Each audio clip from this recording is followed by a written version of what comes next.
A crystal chandelier shimmered above a room full of witnesses as Jason Whitmore raised his glass, not to celebrate, but to dismantle. In a voice polished by years in courtrooms, he announced his divorce. Calm, precise, public. He spoke of disappointment, of imbalance, of a wife who, in his words, had contributed nothing. Soft laughter followed. Then silence. Across the table, Adriana Whitmore did not defend herself. She did not even blink. She simply listened, as the man who thought he knew her revealed exactly how little he understood. If you believe silence can carry more power than words, stay with this story until the end. And before we continue, tell me where you're watching from and what time it is there. I'd like to know who's here witnessing this moment. Subscribe if you value stories where truth doesn't shout, but still wins. The apartment on the Upper East Side was exactly the kind of place Jason Whitmore believed he deserved. Floor-to-ceiling windows framed a careful slice of Manhattan, just enough skyline to signal success, not enough to feel distracted by it. The furniture was curated rather than chosen. Clean lines, neutral tones, nothing sentimental, nothing unnecessary. It was in many ways Jason himself controlled, deliberate, and designed to impress. Adriana Whitmore had lived there for 8 years. She moved through the space without disturbing it, as though she understood something Jason never did, that not everything needed to be claimed to be owned. That morning, the city was still gray with early light when Adriana stepped into the kitchen. She wore a soft cashmere sweater, pale and unremarkable. Her hair tied loosely at the nape of her neck. No jewelry except a thin gold band. No makeup beyond what made her look awake. She poured coffee slowly, listening, not to music, not to news, to the apartment itself. The subtle shift of footsteps from the bedroom, the faint buzz of Jason's phone against a marble countertop. The pause, always that brief pause before he picked it up. Patterns mattered. Adriana had learned that long ago. Jason entered the kitchen already dressed for the day, his suit crisp tie perfectly aligned. He checked his reflection in the glass of the microwave before acknowledging her. "Morning," he said, distracted. Adriana nodded. "You're leaving early. I have a meeting downtown." His tone was automatic, rehearsed in its normalcy. She didn't ask which meeting. Instead, she slid his coffee across the counter toward him, black, exactly how he preferred it. Jason took it without looking at her. His phone lit up again.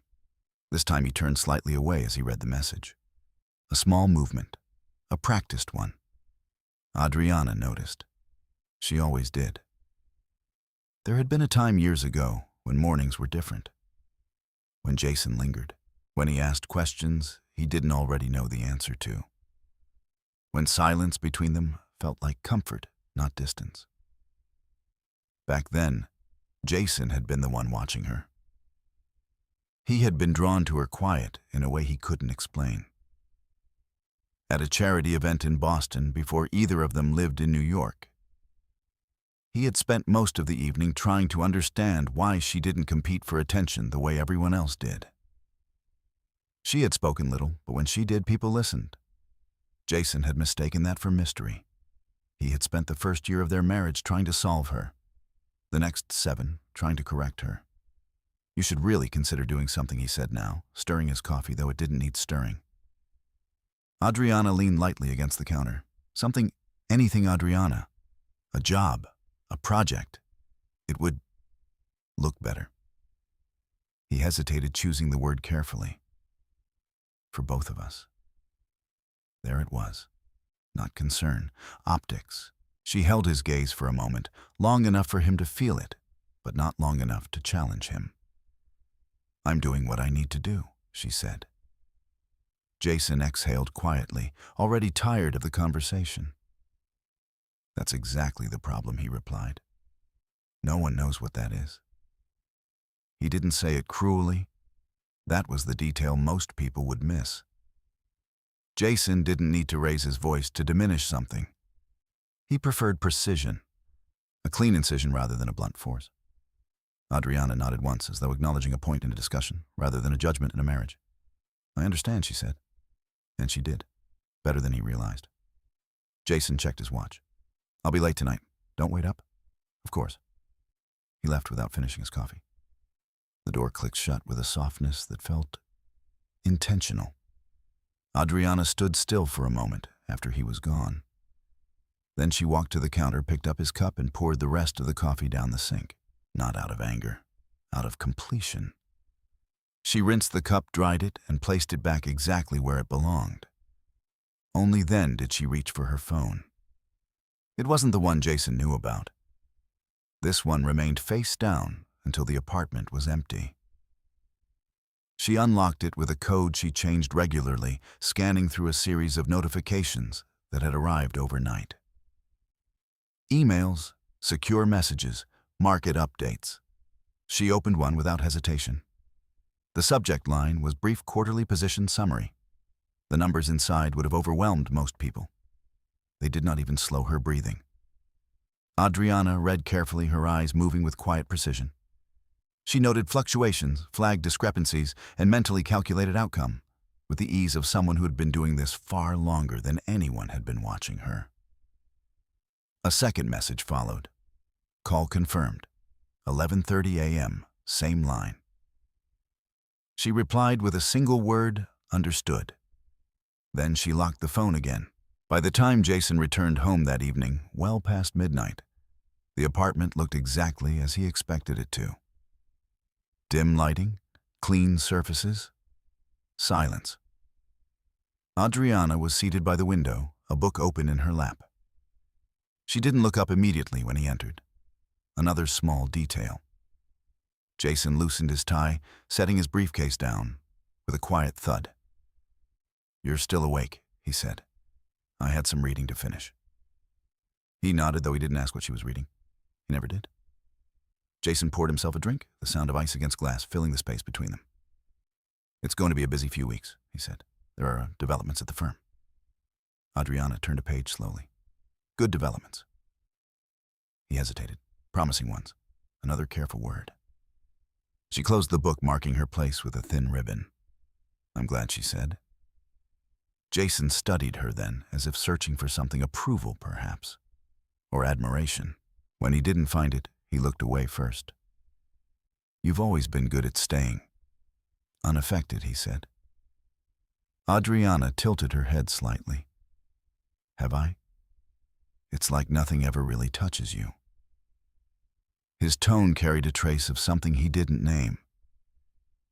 "I'm not sure if that's a strength or a flaw." She considered that, not his judgment, the truth beneath it. Sometimes, she said quietly, it's just a matter of choosing what deserves a reaction. Jason let out a short breath, almost a laugh. That's one way to live. It was not his way. His world required response.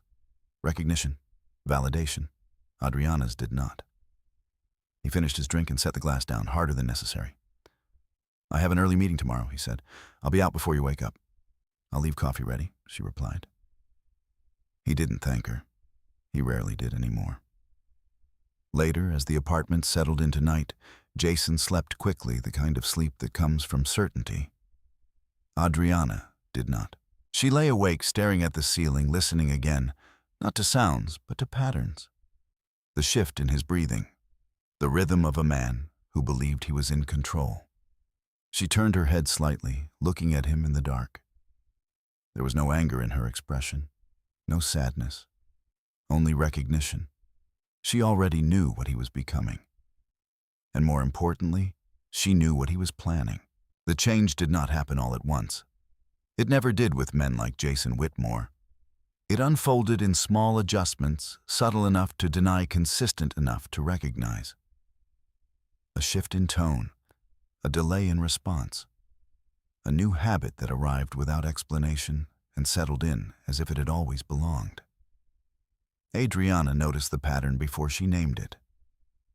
She noticed it in the way Jason began carrying his phone everywhere. Not just from room to room, but from surface to surface, as though proximity alone ensured control. It was never left face up anymore.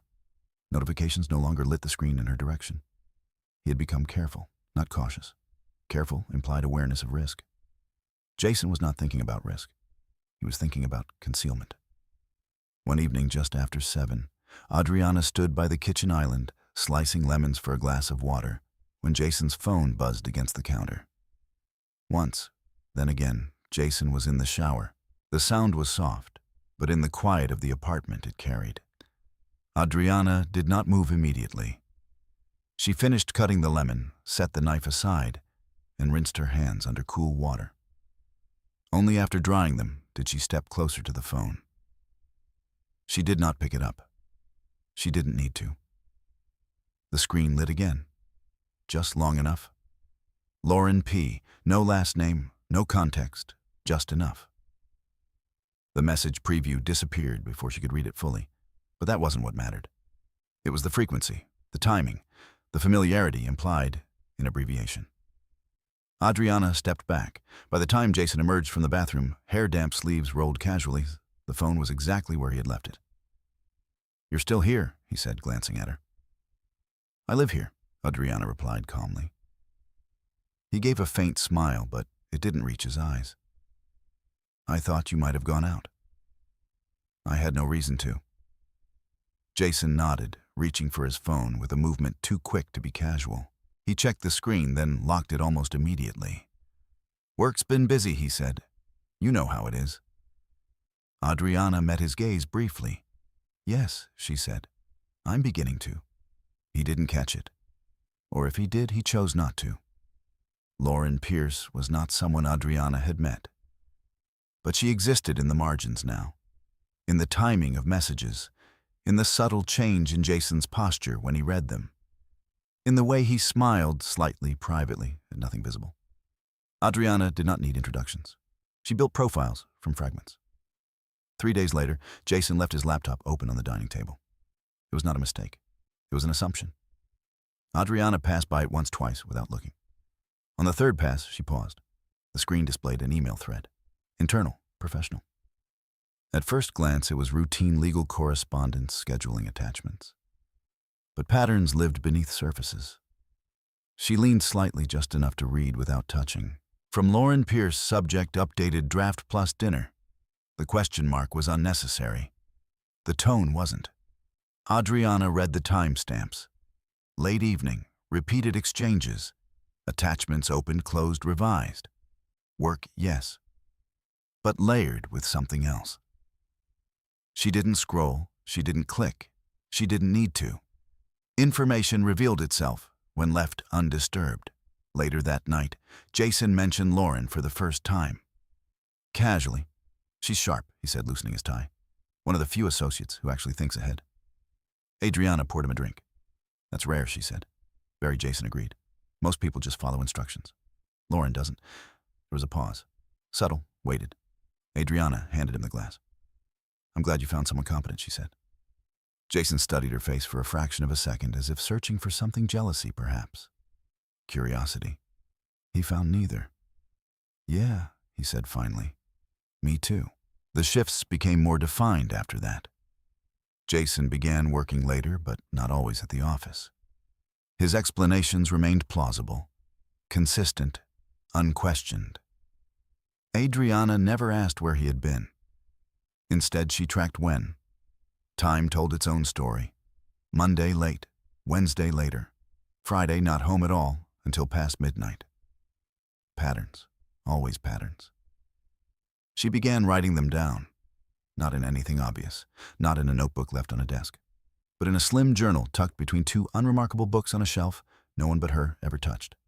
Dates, times, observations, no emotion, just record. A week later, the scent changed. It was faint, easy to miss. Jason stepped into the apartment just after 11, removing his coat as he walked in.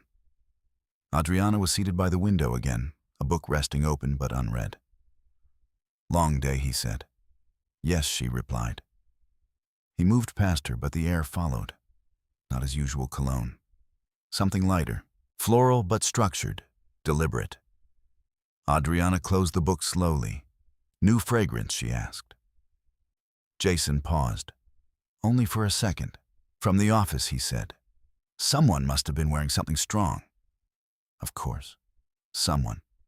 Always unnamed. Adriana nodded. "It suits you," she said. Jason blinked, slightly thrown. What? The scent, she clarified. It's different.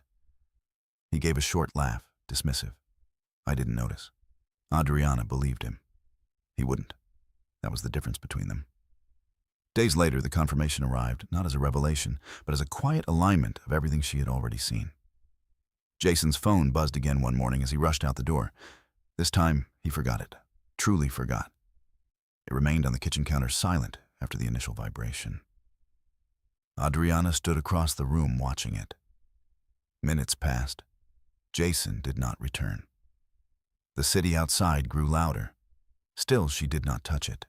Not immediately. She finished her coffee, washed the cup, wiped the counter. Then she walked over. The screen was dark.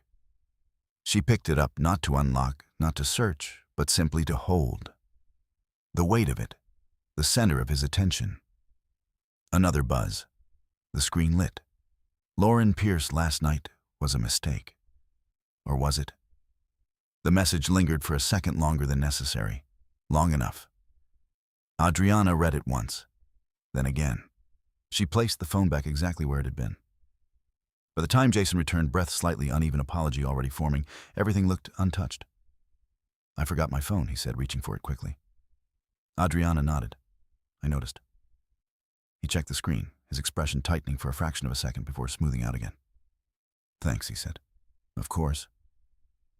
He hesitated, as if considering whether to say more. He didn't. He left again, faster this time. The door closed. Silence returned.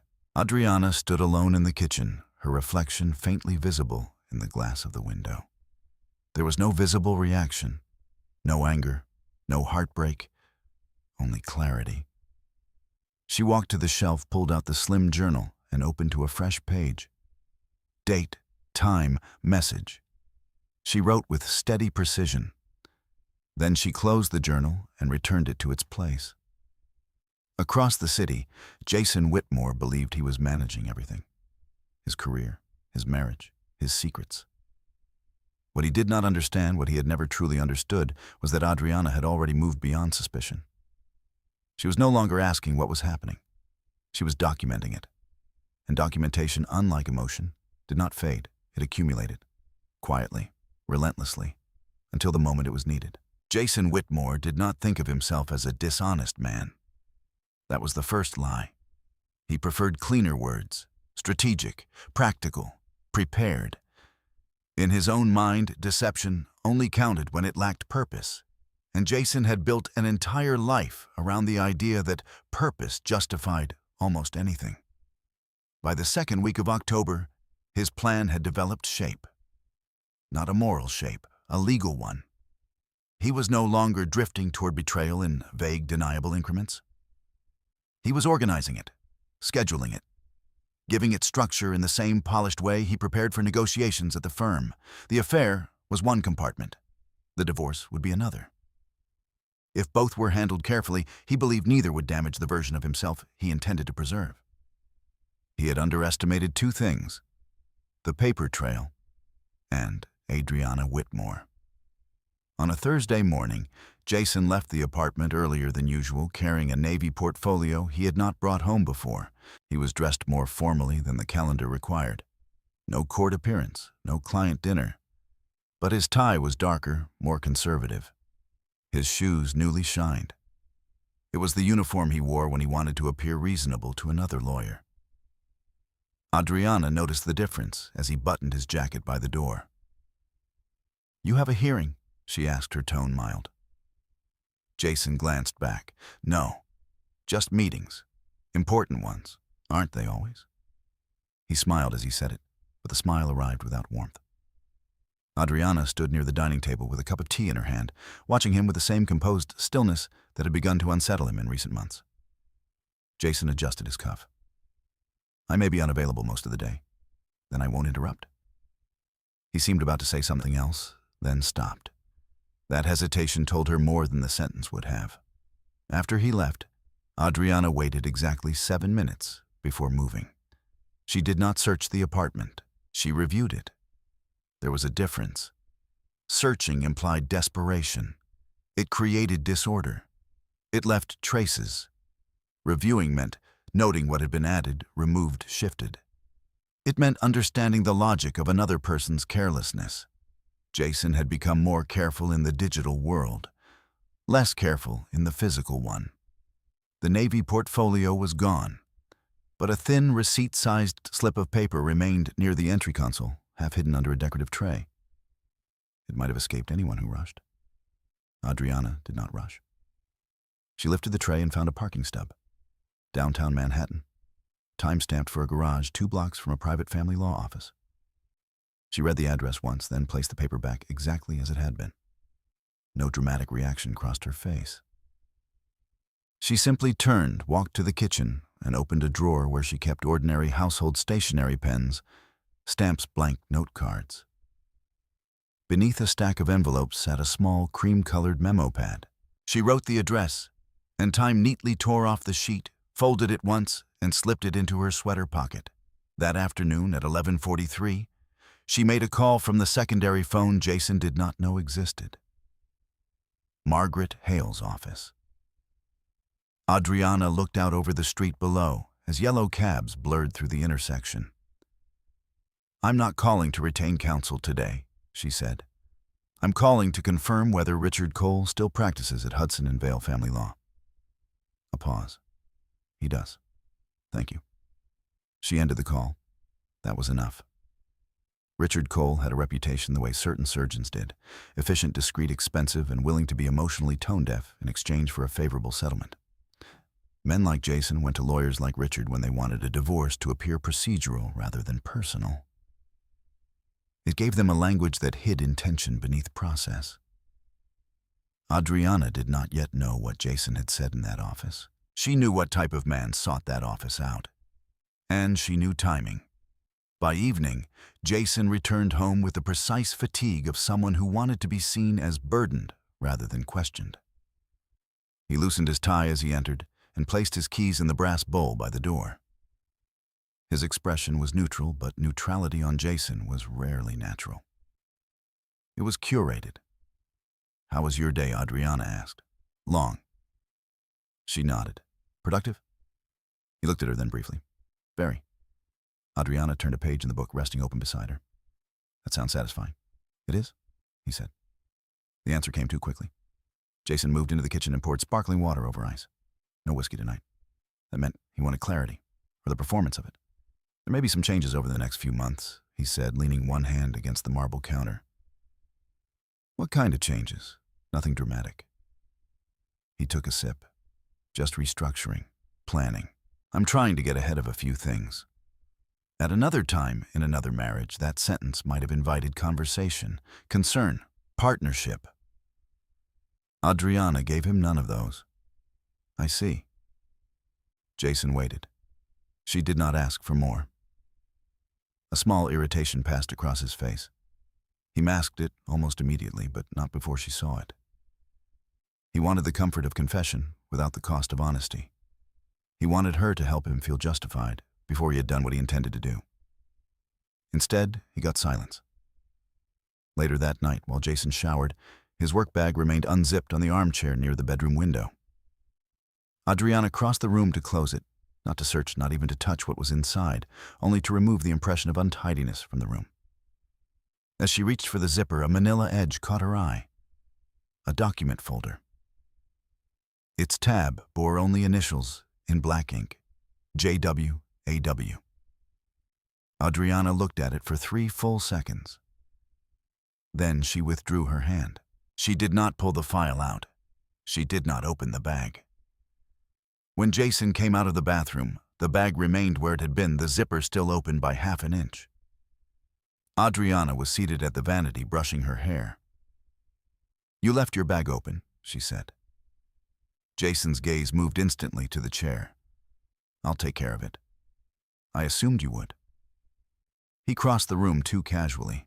Another overcorrection. Another detail. The next morning, Jason left for work and forgot something far more useful than his phone. He forgot that printers remembered what people tried to hide. The apartment printer sat in the study alcove off the living room. Jason rarely used it for anything significant, preferring the office. But the night before, between calls and a glass of water, and the self-importance of moving quickly, he had printed something and removed the visible pages. He had not cleared the print log, and he had not noticed that one page had failed to feed correctly and remained folded back beneath the tray. Adriana discovered it while refilling paper. The sheet was creased but legible. A draft financial affidavit. Not signed, not final, but revealing enough. It listed marital assets selectively. Accounts she knew. Property valuations adjusted downward. Liquidity obscured.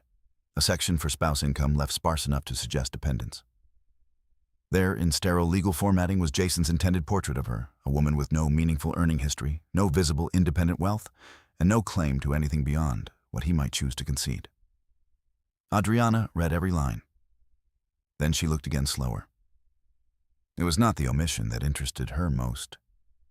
It was the confidence. Jason was not merely minimizing her. He was building strategy around the assumption that there was nothing to discover on her side and everything to protect on his. That assumption would cost him dearly.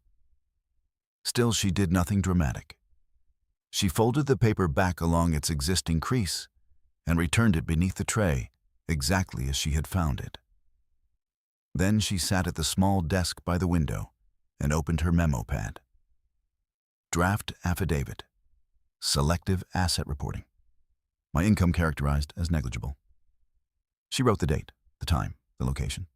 No adjectives, no outrage. Evidence did not improve with emotion. That evening, Jason came home with takeout from a restaurant. He knew Adriana liked a gesture so unusual now that it almost qualified as suspicious on its own.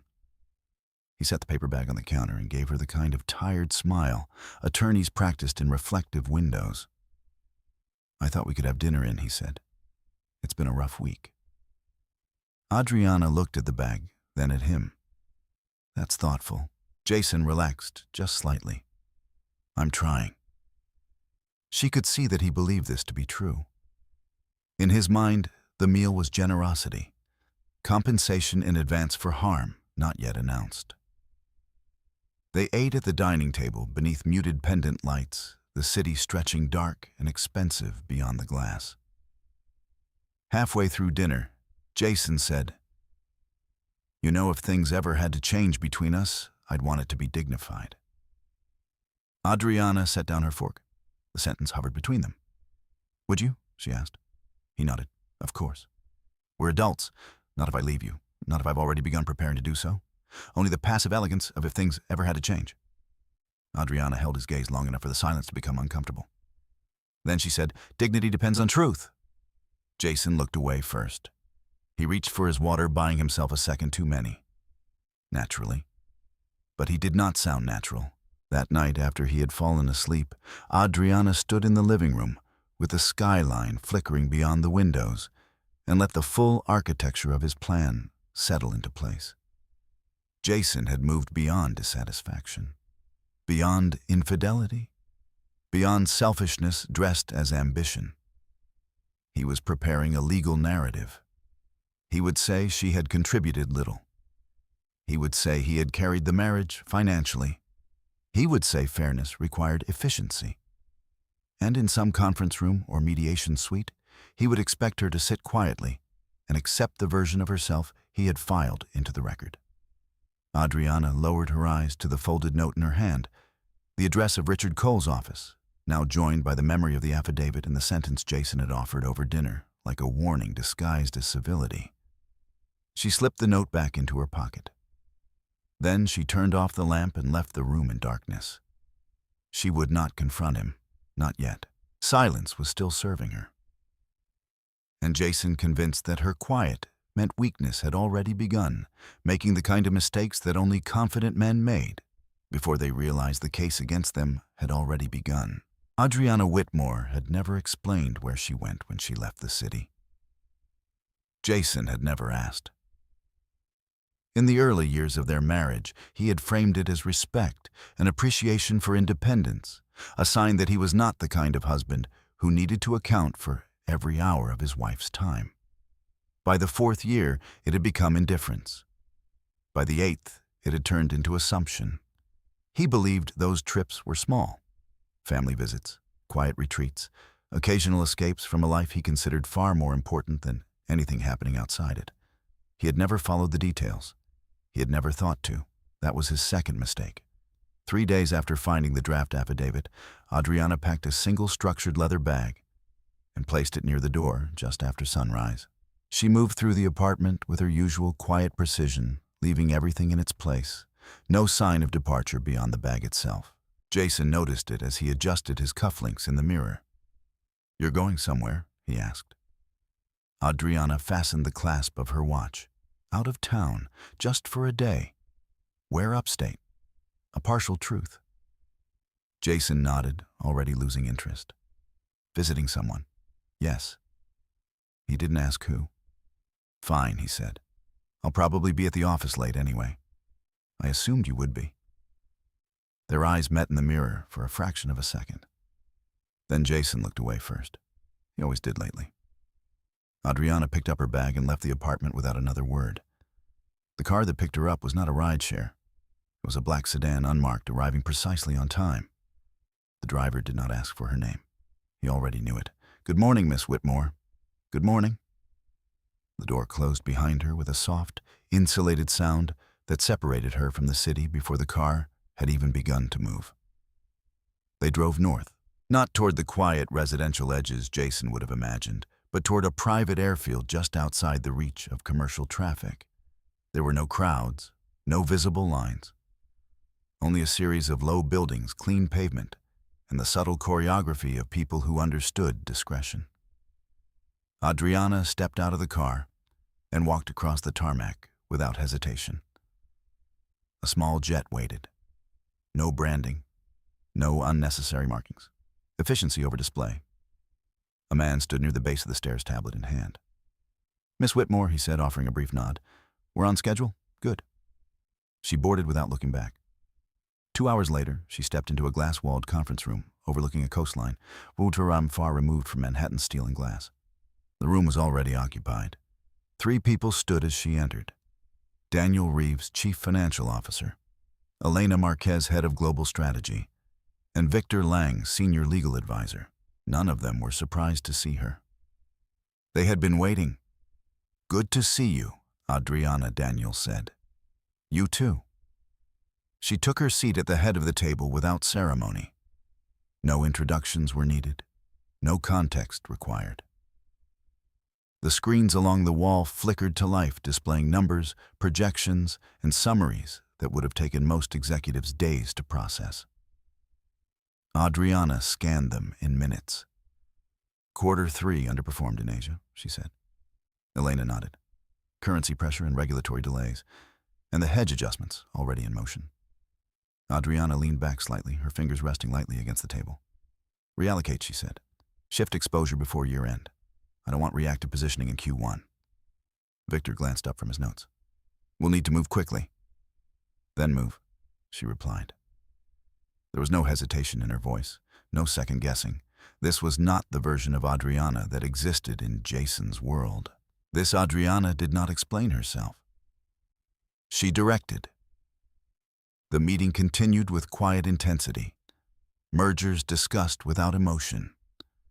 Risks evaluated without fear. Decisions made without the need for consensus. At one point, Daniel paused, studying her more closely than usual. "You've been less available recently," he said. Adriana met his gaze. "I've had personal matters to observe." "Resolve?" he asked. "Not yet." He nodded once. That was enough. No one pressed further. They understood boundaries the way Jason never had, not as distance, but as structure. Later, in a smaller office overlooking the water, Adriana stood alone with Victor Lang. He closed the door behind them. "You didn't come here just for quarterly reviews," he said. "No." She'd handed him a folded sheet of paper, the address she had written days earlier now, joined by a second note containing a list of dates and times. Victor read it carefully. "Family law," he said. "Richard Cole." "Yes." "And your husband." "Yes." Victor exhaled slowly, not in surprise, but in calculation. "Do you want to respond now or later?" How much later, after he finishes building his version? Victor's expression shifted just slightly. You're letting him proceed. I'm allowing him to commit. There was a difference. Victor understood it immediately. He tapped the paper lightly against his palm. And what exactly is he building a case? Adriana said. One that depends on incomplete information. Victor gave a faint, almost approving nod. Those tend to collapse under the right pressure, only if the timing is correct. And when will that be? Adriana turned her gaze toward the horizon beyond the glass. When it matters most to him. Victor studied her for a moment longer. You'll need counsel on this side, he said. I already have someone in mind. Good, he replied, because if what I think is happening, he's going to try to minimize your position. He already has. Victor's grip tightened slightly on the paper. That won't go well for him. Adriana said nothing. She didn't need to. By the time she returned to New York that evening, the city felt smaller. Not physically, relatively. The apartment was dark when she entered. Jason had not come home yet. Adriana placed her bag in the bedroom and moved through the space with the same quiet rhythm as always, but something had shifted not in her behavior, but in the clarity of what she now allowed herself to acknowledge. Jason was not just unfaithful. He was preparing to rewrite reality, and he believed she would let him. Her phone, her real phone, buzzed once. A secure message. Margaret Hale, available tomorrow. 2 p.m., discreet meeting. Adriana read it, then replied confirmed. She set the phone down and walked to the window looking out over the city lights. Somewhere below, people moved quickly chasing outcomes they believed were urgent. Deadlines, deals, decisions. Jason was one of them. He believed he was ahead of events, that he was shaping them. What he did not understand, what he had never taken the time to see, was that Adriana Whitmore did not rush toward outcomes. She positioned herself before they arrived. Behind her, the apartment door opened. Jason stepped in, loosening his tie, his expression carrying the faint satisfaction of someone who believed progress had been made. You're back, he said. I am. How was your trip productive? He smiled. Good. Jason moved past her, unaware that the balance between them had already shifted, not visibly, not dramatically, but decisively. He was still planning, still calculating, still confident. And Adriana, standing quietly by the window, had already begun preparing for the moment when all of it would be placed under a different kind of light. A legal one. Jason Whitmore believed in timing. Not patience, timing. To him, patience suggested waiting without control. Timing implied orchestration, moving precisely when the advantage was his, when the outcome could be shaped before it unfolded. By mid-October, he was no longer reacting to circumstances. He was setting them. Lauren Pierce had become a fixed part of his schedule, though never in a way that could be easily traced. Lunches scheduled under client names, evenings justified as late filings, weekends reframed as urgent reviews. He layered his life carefully, professional on the surface, personal beneath it. And somewhere between the two, he had convinced himself that neither would collapse into the other. That illusion depended on one assumption, that Adriana Whitmore was not paying attention. On a Wednesday evening, Jason sat across from Lauren in a dimly lit restaurant in Tribeca, far enough from his usual circles to feel safe, close enough to remain convenient. Lauren leaned back in her chair, studying him with a kind of confidence that came not from innocence, but from calculation. You're distracted, she said. I'm managing a lot. That's not what I asked. Jason gave a faint smile. You're observant. I have to be, she replied. It's how I got here. He took a sip of his drink, considering how much to say. Lauren wasn't naive. That was part of what had drawn him in. I've started the process, he said finally. Her expression didn't change immediately. What process? Jason met her eyes. Divorce. There it was, stated cleanly, controlled. Lauren exhaled slowly as if absorbing something she had anticipated but not confirmed. And your wife, she asked. She doesn't know yet. A pause. You're sure? Jason nodded. She's not the type to question things. Lauren's gaze sharpened slightly. Or maybe she just doesn't react. Jason dismissed that with a small wave of his hand. There's nothing for her to react to yet.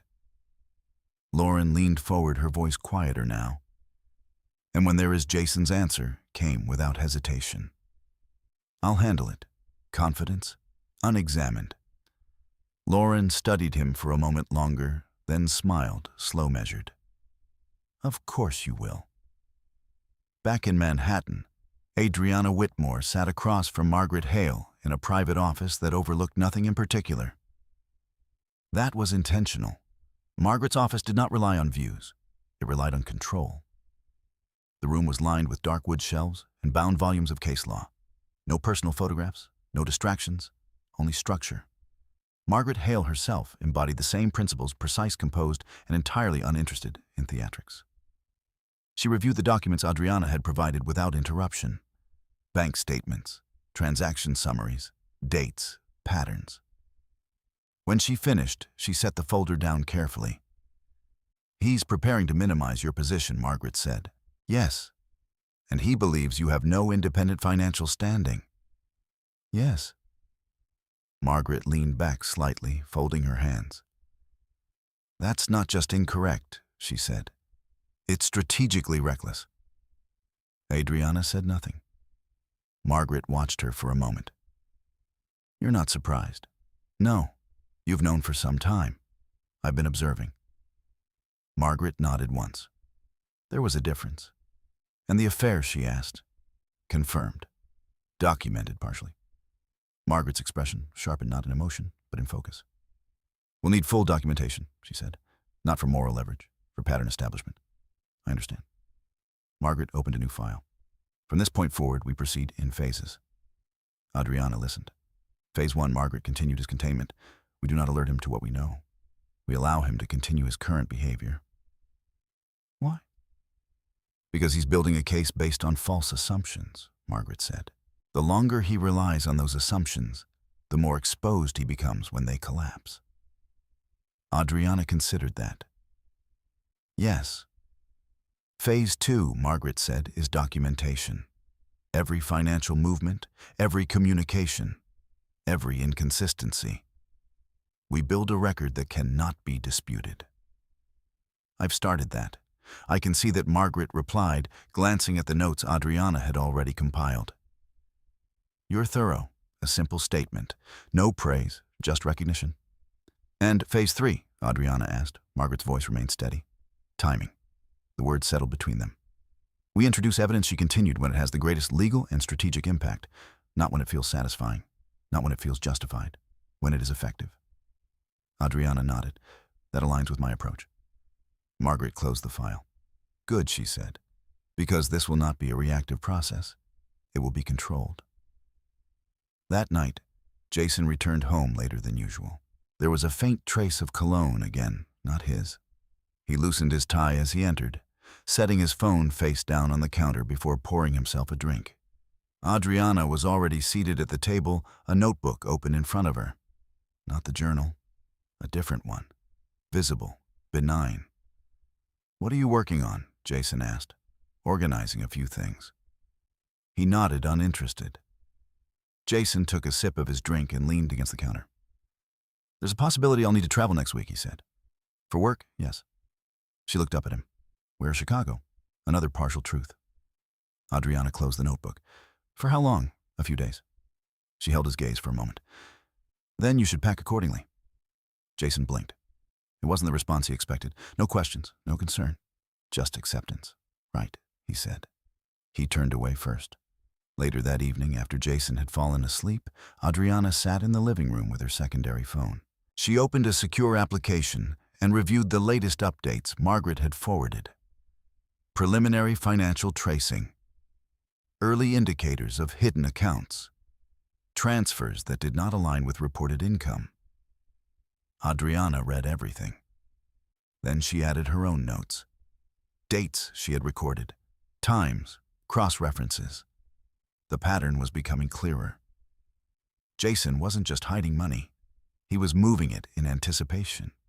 Preparing for separation before declaring it. That would matter. Legally, significantly. Her phone buzzed again. A new message from Margaret.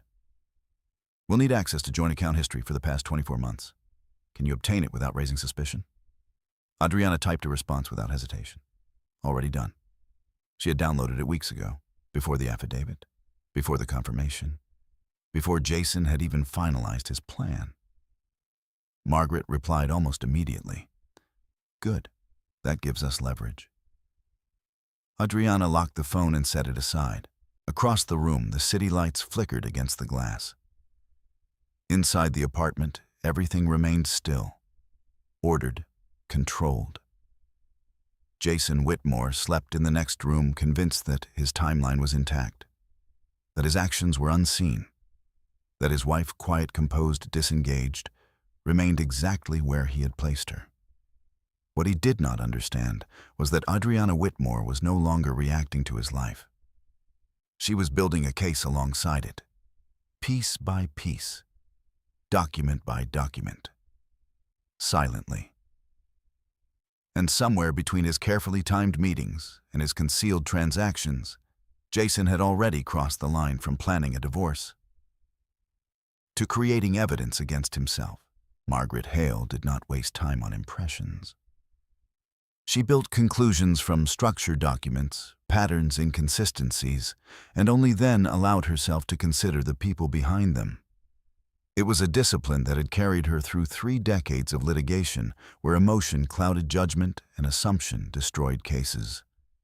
Adriana Whitmore, she noted, was not a client who required correction. She required calibration. The second meeting took place 2 days after their initial consultation in the same office that revealed nothing and overlooked less. Adriana arrived precisely on time, dressed as she always was. Understated, unremarkable, deliberate, in a way that discouraged scrutiny. Margaret was already seated when she entered a new file open on the desk. "I've reviewed the additional records," Margaret said without preamble. Adriana took her seat, and Margaret slid a document across the table. "Your husband is not just reallocating funds," she said. "He's restructuring them." Adriana glanced down. The page showed a sequence of transactions accounts, moving in coordinated intervals, amounts just below reporting thresholds, destinations layered through intermediary entities. "He's trying to create distance," Adriana said. "Yes," Margaret replied. "Distance and deniability." Adriana traced one line with her eyes, following the path of a transfer from a joint investment account into a newly established entity she did not recognize. "He believes this is subtle," she said. "He believes you're not looking." Margaret corrected. Adriana allowed a small pause. "That assumption is consistent." Margaret leaned back slightly. "It's also useful."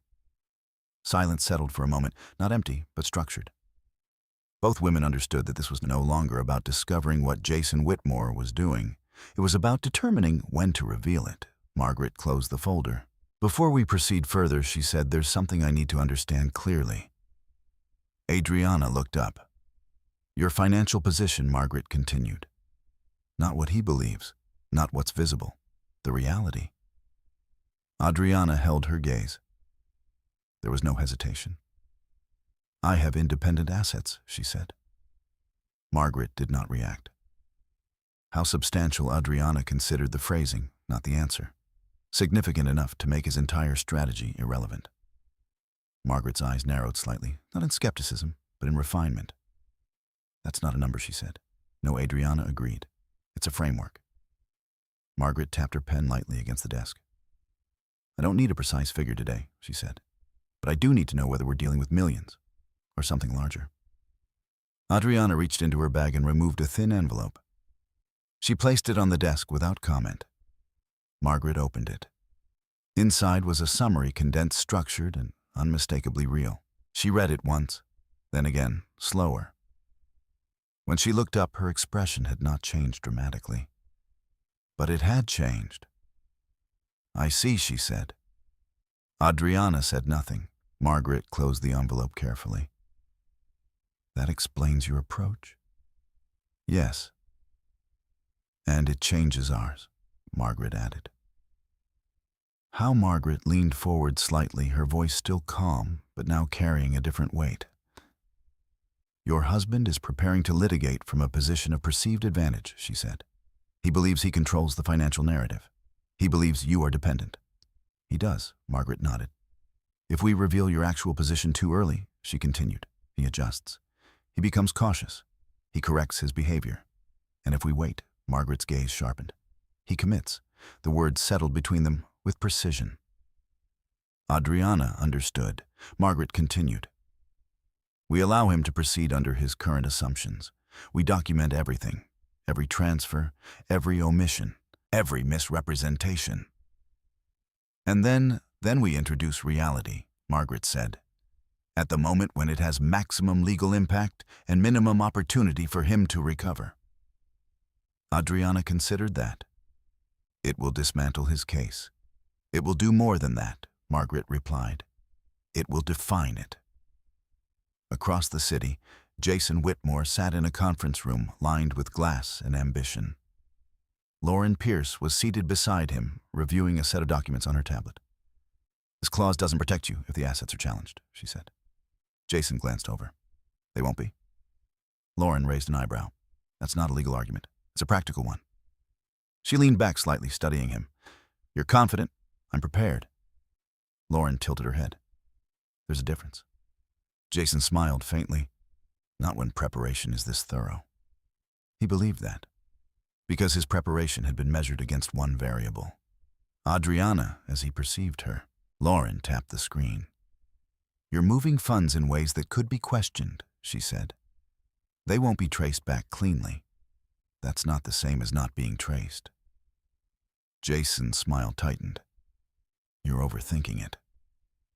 Lauren held his gaze. Or you're underestimating something. Jason dismissed that with a small shake of his head. There's nothing to underestimate. Lauren didn't respond immediately.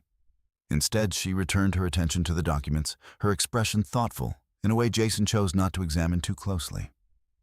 That evening, Adriana returned to the apartment just before sunset. Jason was already there, something that had become rare enough to feel intentional. You're home early, she said. So are you, he replied. They stood in the living room for a moment, facing each other across a space that had once been shared and was now carefully divided by unspoken lines. I thought we could have dinner, Jason said. We can. He nodded as if relieved. During the meal, he spoke more than usual. About work, about potential changes at the firm, about opportunities that required flexibility. Adriana listened, not to the content, to the structure.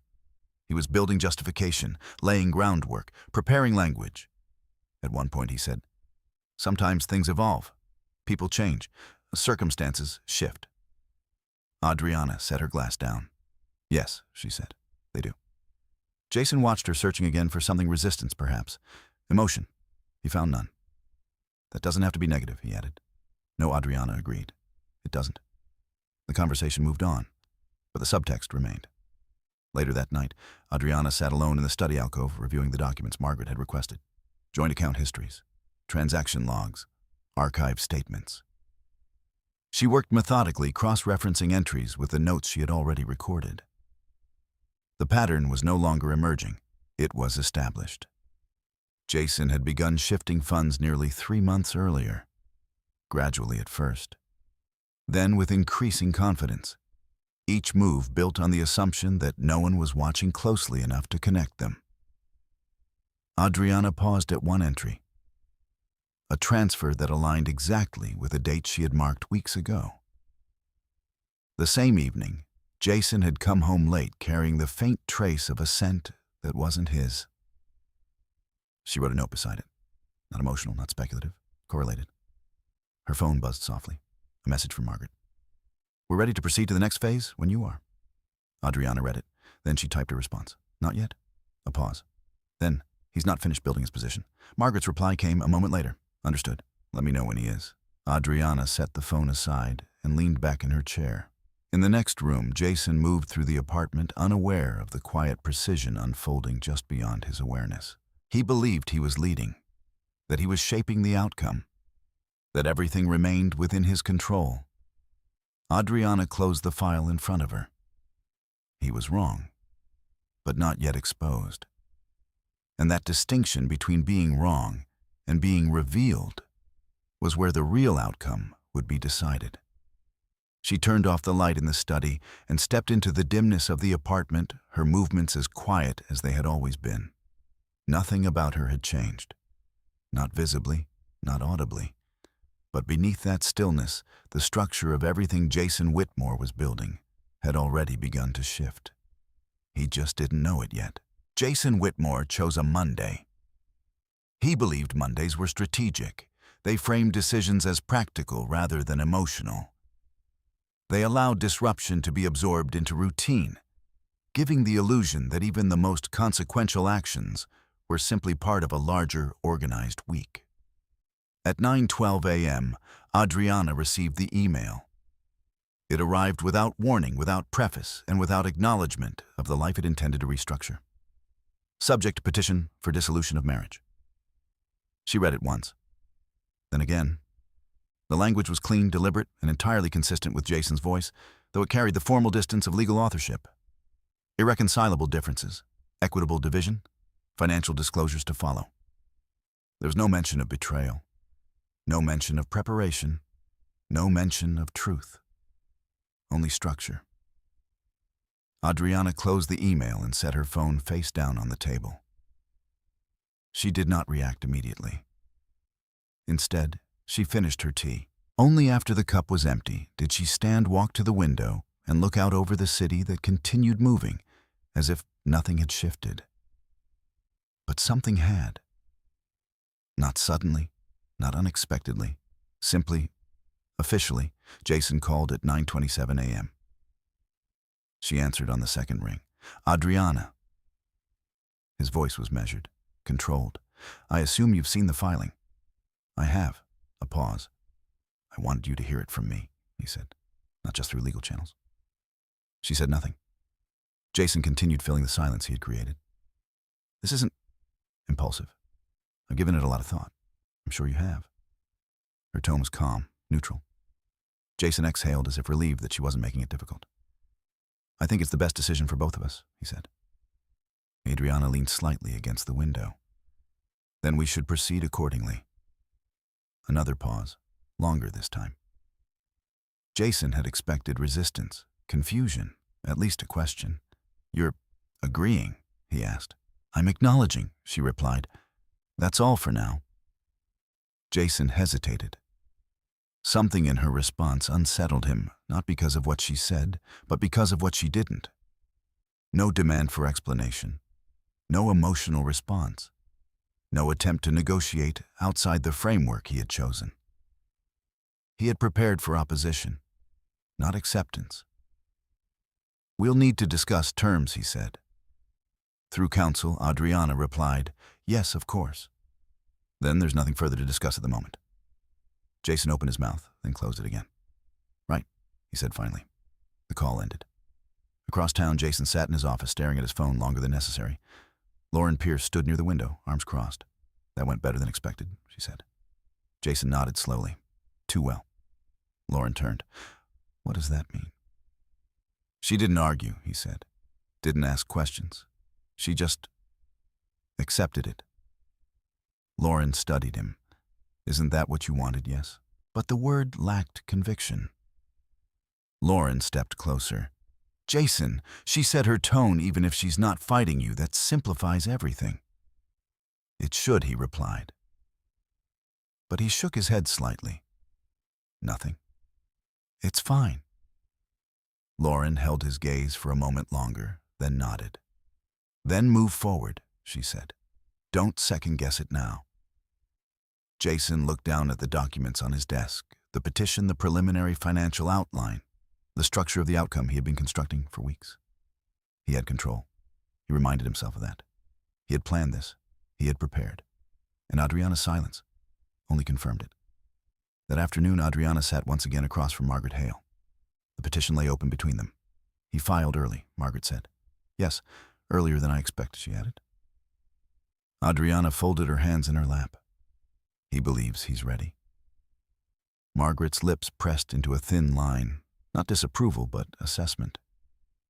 "He's not." She tapped the document lightly. "This is clean," she said. But it's built on incomplete disclosures. He hasn't finished moving everything. No, Margaret agreed. And that's useful. Adriana looked at her. We proceed as planned. Margaret nodded. Yes. You respond formally. You cooperate. You do not challenge the narrative yet. Adriana's expression remained unchanged. And the financial disclosures, Margaret allowed a brief pause. We provide exactly what is required. No more, no less. Adriana understood. And his disclosures, she asked. Margaret's gaze sharpened. We examined them carefully, she said, and we let him commit to them. Days passed. The process unfolded. Jason moved forward with confidence that bordered on ease.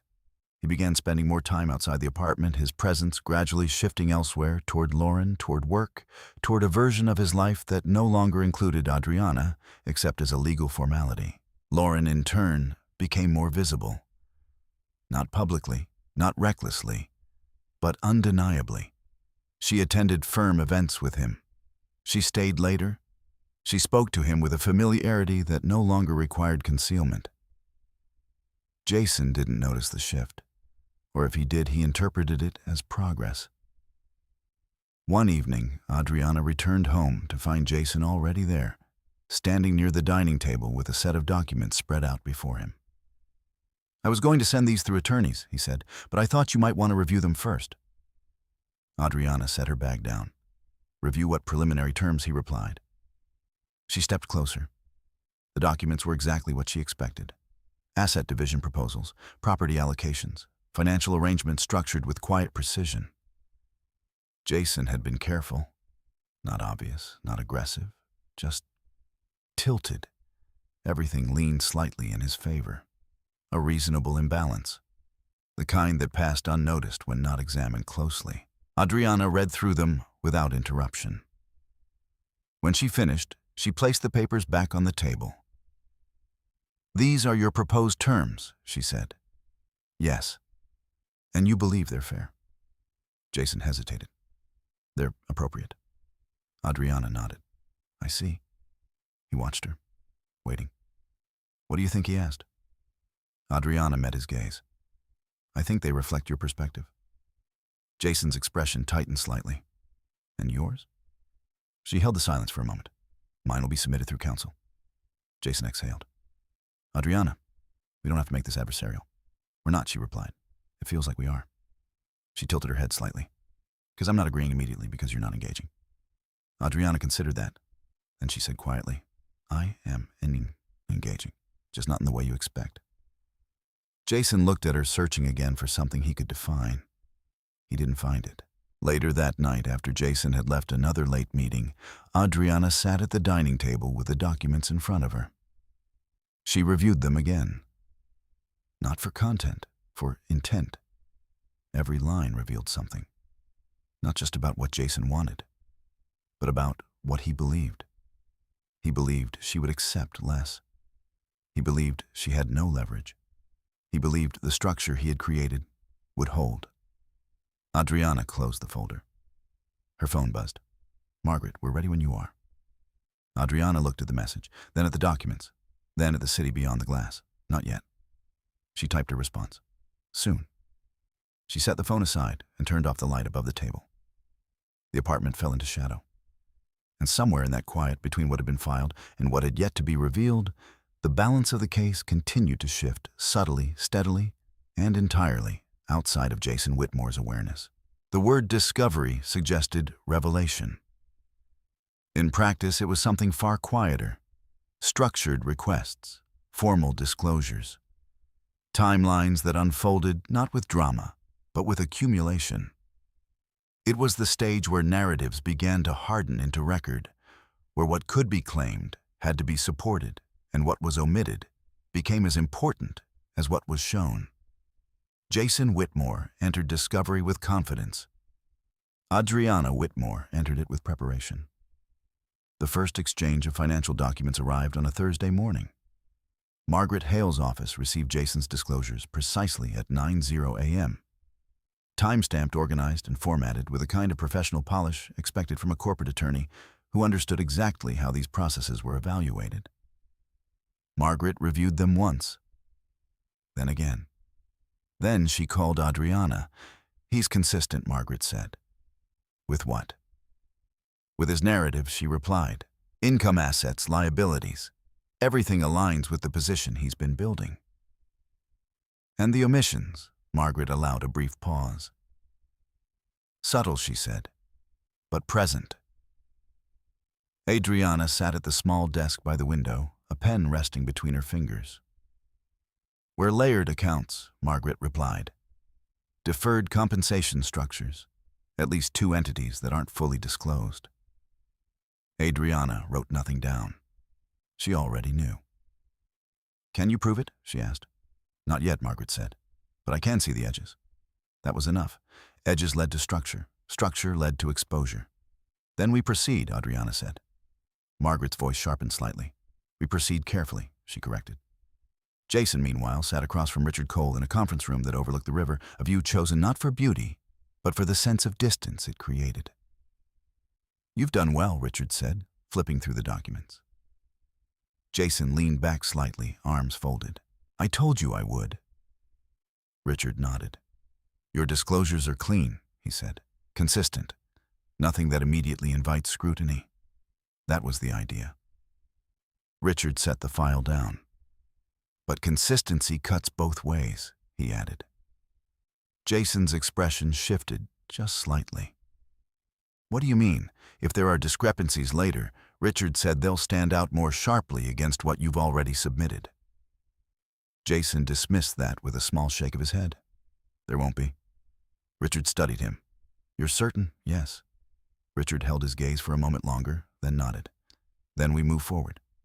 Adriana did not respond to Jason's disclosures immediately. She reviewed them, cross-referenced them, mapped them against the records she had already gathered.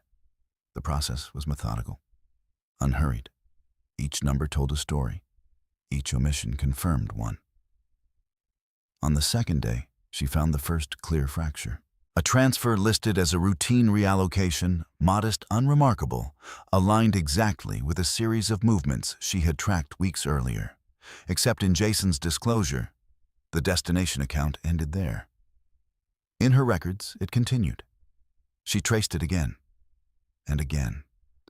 The path was indirect, but not invisible. Adriana circled the entry. Then she wrote a single word beside it. Incomplete. That evening, Jason returned home earlier than usual. Adriana was in the kitchen preparing tea. You've seen the disclosures, he asked. I have. And? She poured the hot water slowly, watching the steam rise. They're thorough, she said. Jason relaxed slightly. I wanted to make this straightforward. Adriana turned toward him. Is that what this is? He met her gaze. It doesn't have to be complicated. She handed him a cup. Complication, she said quietly, depends on accuracy. Jason's grip tightened almost imperceptibly around the porcelain. They are accurate, he said. Adriana held his gaze for a moment longer than necessary. Then she nodded. Of course. She did not challenge him. Not yet. Across the city, Margaret Hale sat at her desk. Adriana's annotated copies spread before her. She moved through them with increasing precision, marking correlations, noting inconsistencies, building a structure that would not rely on assumption. By midnight, she had identified 3 primary areas of concern: unreported entities, mischaracterized transfers, and timing. The timing was the most revealing. Jason's financial movements had accelerated in the months leading up to the filing. That was not coincidence. That was intent. Margaret leaned back in her chair and allowed herself a moment of stillness. Then she reached for her phone. Adriana, she said when the call connected, we're moving into the next layer. Explain. He's committed to his disclosures, Margaret said. That gives us leverage. And the evidence emerging, she replied. But not complete. Adriana considered that. How much longer Margaret's answer was measured. Long enough for him to make one more mistake. Jason made it sooner than expected. 3 days later, a transfer moved through one of the intermediary accounts Margaret had flagged. Larger than the others, less carefully timed. A deviation. It happened late at night. The kind of movement Jason believed would go unnoticed because of its timing. Adriana saw it within hours. She sat in the living room, the city dark beyond the windows, her secondary phone illuminating her face as she reviewed the alert. The amount, the account, the destination, all aligned with a pattern. But this time, the structure was clearer. She followed it step by step. There it was, the missing link.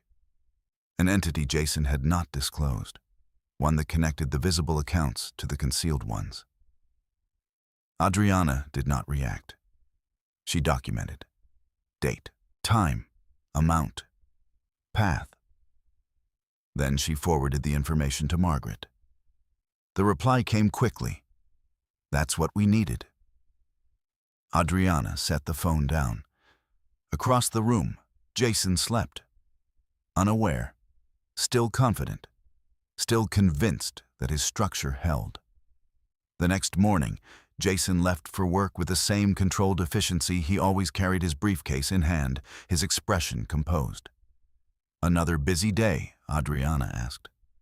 "Always," he replied. She nodded. "I'll be reviewing documents," she said. Jason gave a faint smile. "Try not to overthink them." Adriana returned the smile. "I won't." He left. The door closed. Silence settled. Adriana stood in the center of the apartment for a moment, her reflection faint in the glass. Then she walked to the table, gathered her notes, and placed them neatly into a folder. The structure was complete. Not emotionally, legally. Jason had built his case. He had defined his position, and in doing so, he had created a record that now contained enough inconsistency, enough omission, enough intention to be dismantled. But not yet. Not publicly. Not prematurely. Adriana picked up her phone and sent a single message. "We're ready." Margaret's response came moments later. "Then we proceed." Adriana set the phone down and looked out at the city once more. From the outside, nothing had changed. The apartment remained quiet. The routines remained intact. Jason Whitmore remained confident. But beneath that stillness, the case had shifted. From observation to strategy. And somewhere between what had been disclosed and what had been hidden, the balance of power had begun to move quietly, decisively, and entirely beyond Jason's control. Affairs rarely collapsed under emotion. They unraveled under structure. What began in private, unspoken, unrecorded, inevitably left traces when it tried to coexist with a life already defined by schedules, obligations, and patterns. It was not guilt that exposed them. It was repetition. And repetition, once observed, became evidence. Jason Whitmore had stopped being careful in ways that mattered, not because he believed he was invulnerable, but because nothing had challenged him yet. His filings had been accepted. His disclosures had not been questioned, at least not openly. Adriana had not confronted him. The absence of resistance had become its own reassurance. And reassurance made men careless. On a Friday evening, Jason entered a private members restaurant near Midtown, one of the few places he believed offered discretion through exclusivity rather than distance. Lauren Pierce was already seated at a corner table. She looked up as he approached, her expression composed but not neutral. "You're late," she said. "Client ran over," he replied, sliding into the seat across from her. "Of course." There was no accusation in her tone, but there was no belief either. Jason reached for the menu more out of habit than intention. "You look like you're thinking," he said. "I usually am." He glanced up. "About what?" Lauren folded her hands lightly on the table.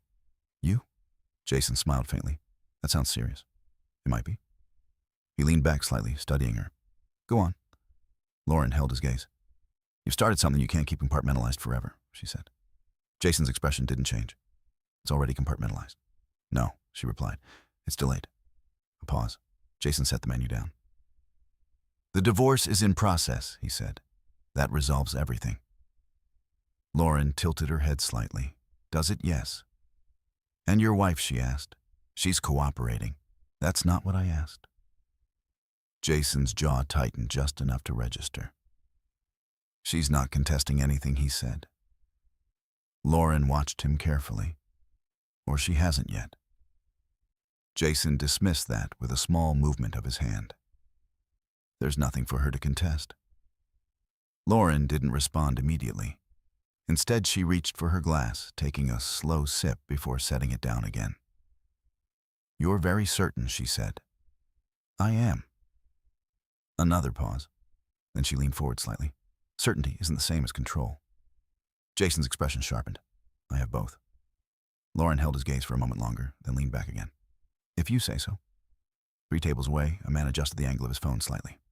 Not enough to draw attention, just enough. The camera captured the table, the conversation, the proximity, the familiarity. He did not stay long. He didn't need to. Across the city, Adriana Whitmore sat in the same quiet living room she had occupied so many evenings before, her posture unchanged, her expression as composed as ever.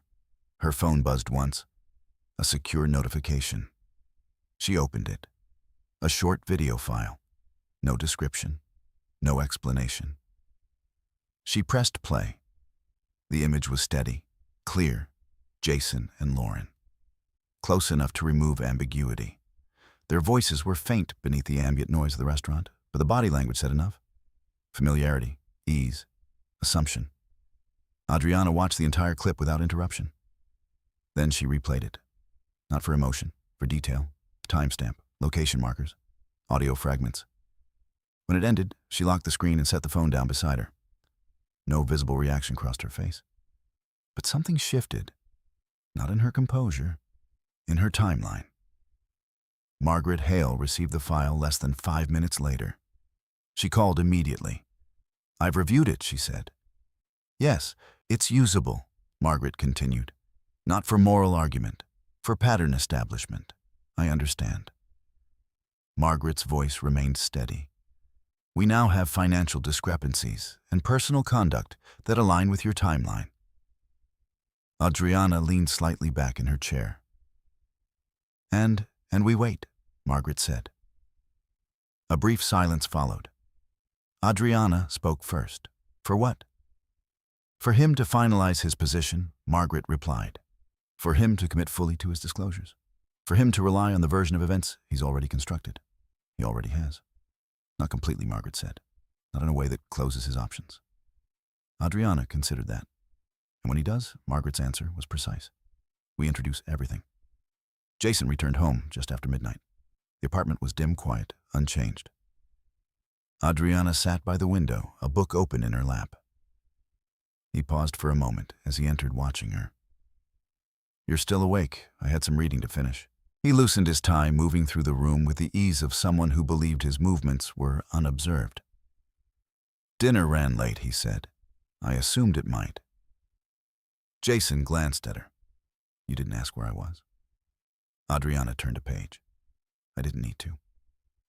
A small silence settled between them. Jason poured himself a drink. "You've been very calm through all of this," he said. Adriana looked up.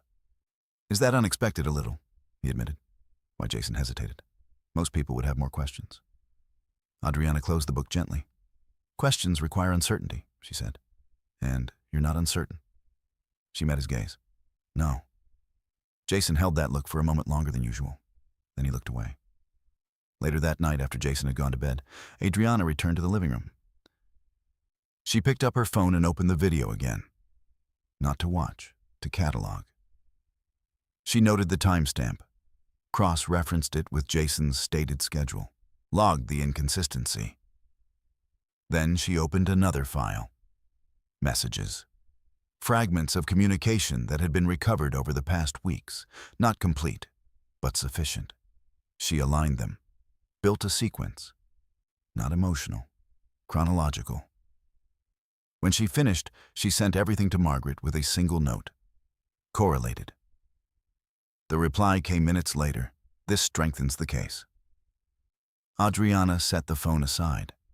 Across the room, the city moved, as it always did, unaware, indifferent, continuous.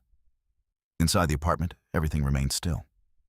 Jason Whitmore slept with the quiet confidence of a man who believed his life was unfolding according to plan. He had filed. He had disclosed. He had prepared. And in his mind, nothing had challenged him. Not yet. Adriana stood by the window, her reflection faint against the glass. She had not confronted him. She had not exposed him. She had not even altered her routine. But the structure around him had changed. The evidence now extended beyond finance, beyond documentation. It formed a pattern, one that connected behavior to intent, intent to action, action to consequence. She turned off the lamp, allowing the room to fall into darkness. The next phase would not begin with confrontation. It would begin with timing. And Jason, unaware of the alignment forming quietly around him, had already taken every step necessary to ensure that when that moment arrived, there would be no space left to adjust. The conference room was designed to neutralize conflict. Soft lighting, muted tones, a long table that placed equal distance between opposing sides. Even the chairs were chosen for their balance, firm enough to keep posture upright, comfortable enough to avoid distraction. It was the kind of room where disagreements were meant to be resolved quietly. Jason Whitmore believed he was entering it from a position of strength. Adriana Whitmore entered it, already knowing how it would unfold. The mediation was scheduled for 10:00 a.m. Jason arrived at 9:47. Punctuality to him was not courtesy. It was positioning. He took his seat on the left side of the table, placing his portfolio neatly in front of him, aligning it with the edge of the table, as if precision in objects might translate into precision in outcome. Richard Cole sat beside him, reviewing a set of documents with quiet efficiency. "We keep this straightforward," Richard said. "You present your position. We don't overreach. We don't concede unnecessarily." Jason nodded. "That's the plan." Richard glanced at him. "Remember, confidence is useful. Overconfidence isn't." Jason gave a faint smile. "I know the difference." Richard did not respond. Adriana arrived at exactly 10:00. Margaret Hale walked beside her. Her expression unchanged, her pace unhurried. Adriana wore the same understated simplicity. She always had neutral tones, no visible excess, nothing that drew attention or invited interpretation. Jason noticed. He always noticed. He interpreted it the same way he always had. Minimal, unremarkable, contained. He stood as she entered. Adriana, Jason. No warmth, no hostility, only acknowledgement. They took their seats. The mediator, a calm man in his 60s, with the practiced neutrality of someone who had seen too many versions of the same conflict, began with a brief outline of the process. "This is an opportunity," he said, "to reach an agreement that reflects both parties' interests without prolonged litigation." Jason listened. Adriana observed. Margaret took notes. Richard remained still. Jason spoke first. That too was intentional. He outlined his position clearly, professionally, and without visible emotion. The narrative was consistent with everything he had already filed. Irreconcilable differences, mutual separation, a desire for efficiency. His proposed terms followed structured, reasonable on the surface, subtly advantageous beneath it. He spoke as though the outcome were already agreed upon, as though this meeting existed only to formalize it. When he finished, the room was quiet. The mediator nodded. "Thank you," he said. Miss Whitmore, Adriana, did not respond immediately. She looked at the documents in front of her, then at Jason, then at Margaret. A small pause, measured, deliberate. "I acknowledge the terms presented," she said. Jason's posture relaxed just slightly. Margaret remained still, and the mediator prompted. Adriana folded her hands lightly on the table. "I'm willing to proceed."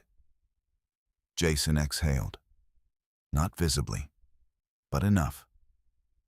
Richard glanced at him briefly, then back at the documents. The mediator leaned forward. "That's encouraging," he said. "Are there any adjustments either party would like to propose?" Jason spoke again. "Nothing significant," he said. "I believe the structure is fair." Adriana looked at him. "From your perspective," she said. Jason met her gaze. "Yes." A pause. "And yours?" the mediator asked. Adriana's answer came without hesitation. "I'm willing to accept the current framework." The room shifted, subtly. Jason felt it first, not in what she said, in how she said it. There was no negotiation, no clarification, no resistance, just agreement. Richard leaned slightly toward Jason, his voice low. "Careful," he murmured. Jason didn't respond. He was watching Adriana. Margaret Hale had not spoken. Not once. She sat with her hands folded, her attention fixed not on the words being exchanged, but on the structure forming around them. Adriana's agreement was not concession. It was positioning. Margaret understood that. She also understood that Jason did not. The mediator continued.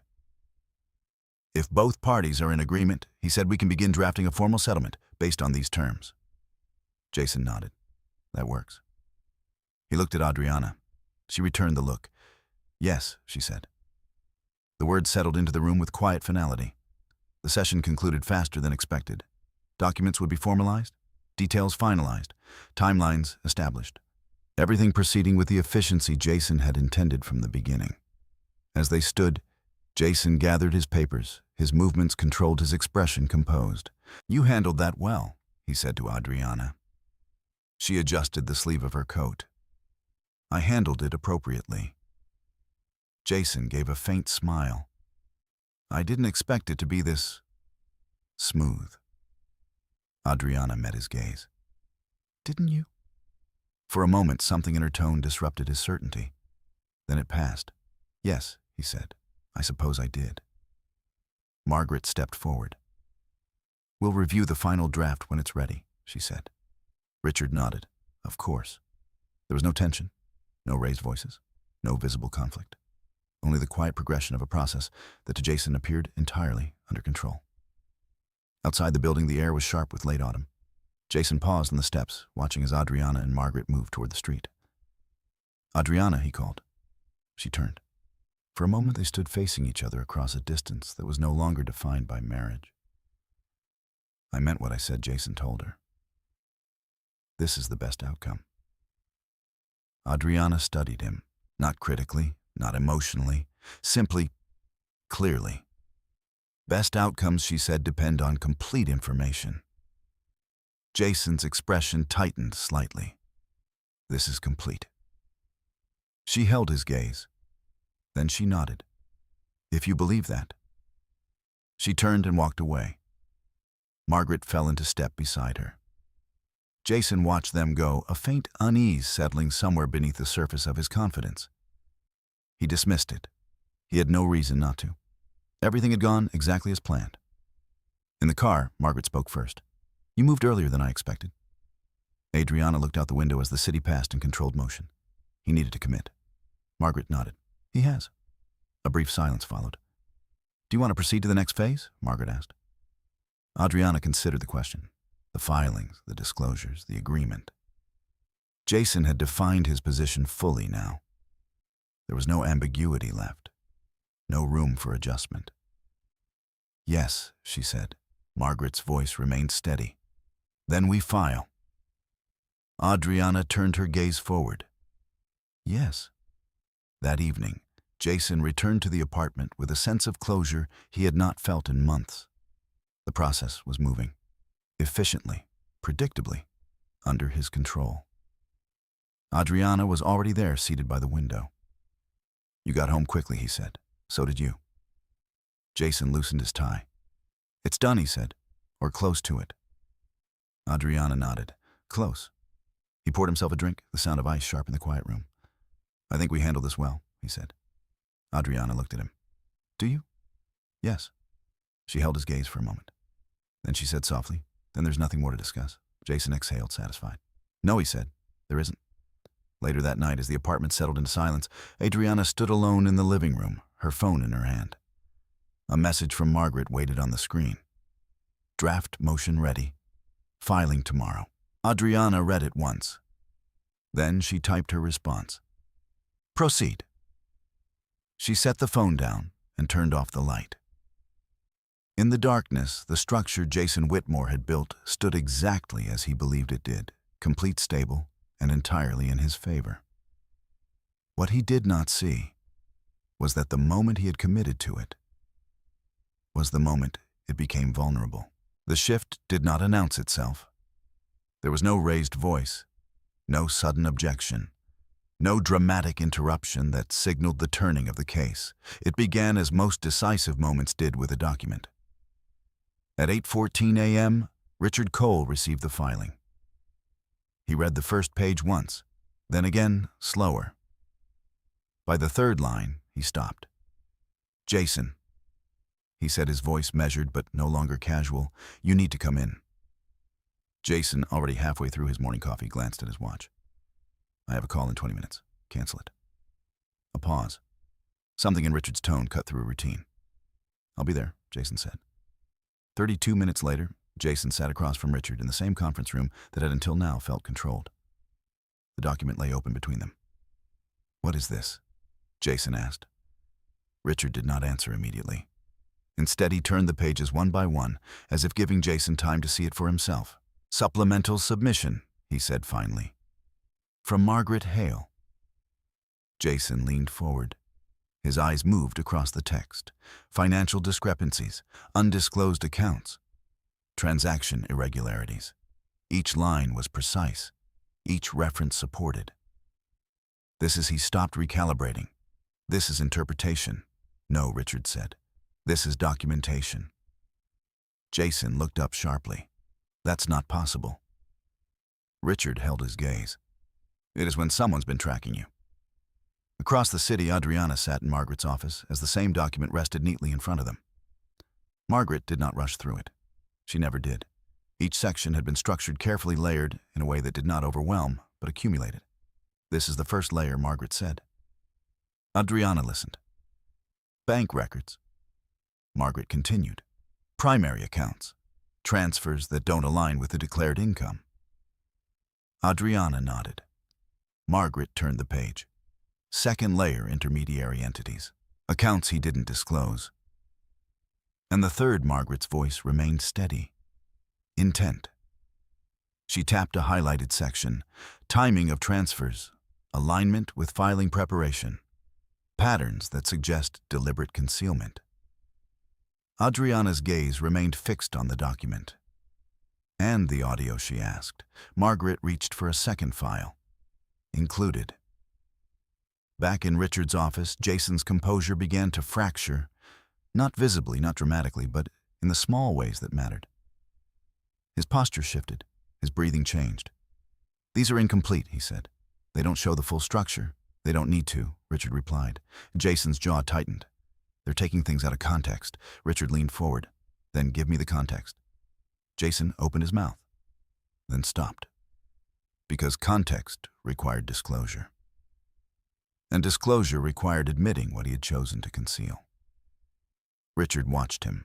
"Jason," he said quietly, "is there anything else they haven't found yet?" The question landed heavier than the documents. Jason looked away. "That's not the point," he said. Richard's expression hardened just slightly. "It is exactly the point. At 11:00 a.m., the second filing was submitted. This one did not expand. It clarified.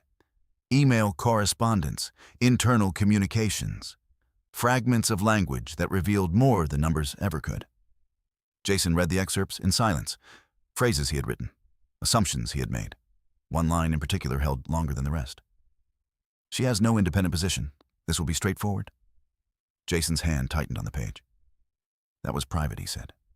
Richard did not respond, because privacy was not protection, not in litigation. At 1:15 p.m., the third element was introduced. Audio. Not long, not dramatic, but clear.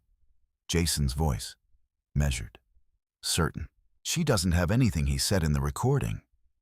This won't be complicated." The room in Richard's office felt smaller, not physically, legally. Jason set the device down. "That's taken out of context," he said. Richard looked at him. "What's the context?" Jason had no answer that didn't contradict his filings. Across town, Adriana listened to the same audio once. Then she turned it off. No reaction, no satisfaction, just acknowledgement. Margaret watched her. "You expected this," she said. "Yes." And now Adriana folded her hands lightly. Now it's visible. Margaret nodded. That changes the room. It did. By late afternoon, the tone of the case had shifted entirely. What had been positioned as a straightforward dissolution was now defined by discrepancy. What had been framed as efficiency was now questioned as concealment. Jason Whitmore was no longer presenting terms. He was defending structure. At 3:40 p.m., a preliminary hearing was scheduled. Not a trial, not yet, but enough to bring both sides into the same room under a different light. A legal one. The courtroom was not grand. It didn't need to be. Authority did not require scale. Jason sat beside Richard, his posture controlled, his expression neutral. Across from him, Adriana sat with Margaret unchanged. Unmoved, unreadable. The judge entered. Proceedings began. Margaret spoke first, not loudly, not aggressively, but precisely. She outlined the discrepancies, the omissions, the alignment between Jason's financial movements and his legal positioning. Each point supported, each reference documented. Jason listened, not as a lawyer, as a subject. When Richard responded, his arguments were structured but thinner now. They addressed interpretation, context, intent. But the documents remained. The audio remained. The pattern remained. At one point, the judge looked directly at Jason. "Mr. Whitmore," he said, "were all relevant financial interests disclosed in your initial filings?" Jason held his gaze. "Yes." The word landed. Margaret did not react. She didn't need to. The record had already begun to contradict it. Adriana did not speak. She did not need to. Everything that needed to be said had already been documented, presented, structured. Her role was not to argue. It was to allow the truth to stand without interruption. The hearing concluded without resolution. That was not its purpose. Its purpose had been exposure. And that had been achieved. Outside the courtroom, Jason paused. The world moved as it always did. People passing conversations, continuing life, unaffected by the quiet dismantling that had just begun. Adriana stepped out beside Margaret. Jason looked at her. For the first time, his certainty was gone. "What is this?" he asked. Adriana met his gaze. "This," she said quietly, "is the full picture." Jason's expression tightened. "You could have brought this up earlier." "I could have," she agreed. "Why didn't you?" Adriana held the silence for a moment. Then she said, "Because you weren't finished yet." The words settled, not as accusation, as fact. Jason had no response. That evening, the apartment felt different. Not because anything had changed physically, but because something had been revealed. Jason moved through the space more slowly, more carefully, as if control once assumed now required effort. Adriana stood by the window, as she often did, unchanged. He watched her for a moment. "You knew," he said. "Yes." "For how long?" She didn't answer directly. "Long enough." Jason exhaled. "You should have said something." Adriana turned to face him. "Would it have changed what you did?" He didn't answer, because it wouldn't have. Later that night, as the city settled into its usual rhythm, Adriana stood alone in the quiet apartment. The first layer had been revealed. The structure had begun to shift. But the case was not finished. Not yet.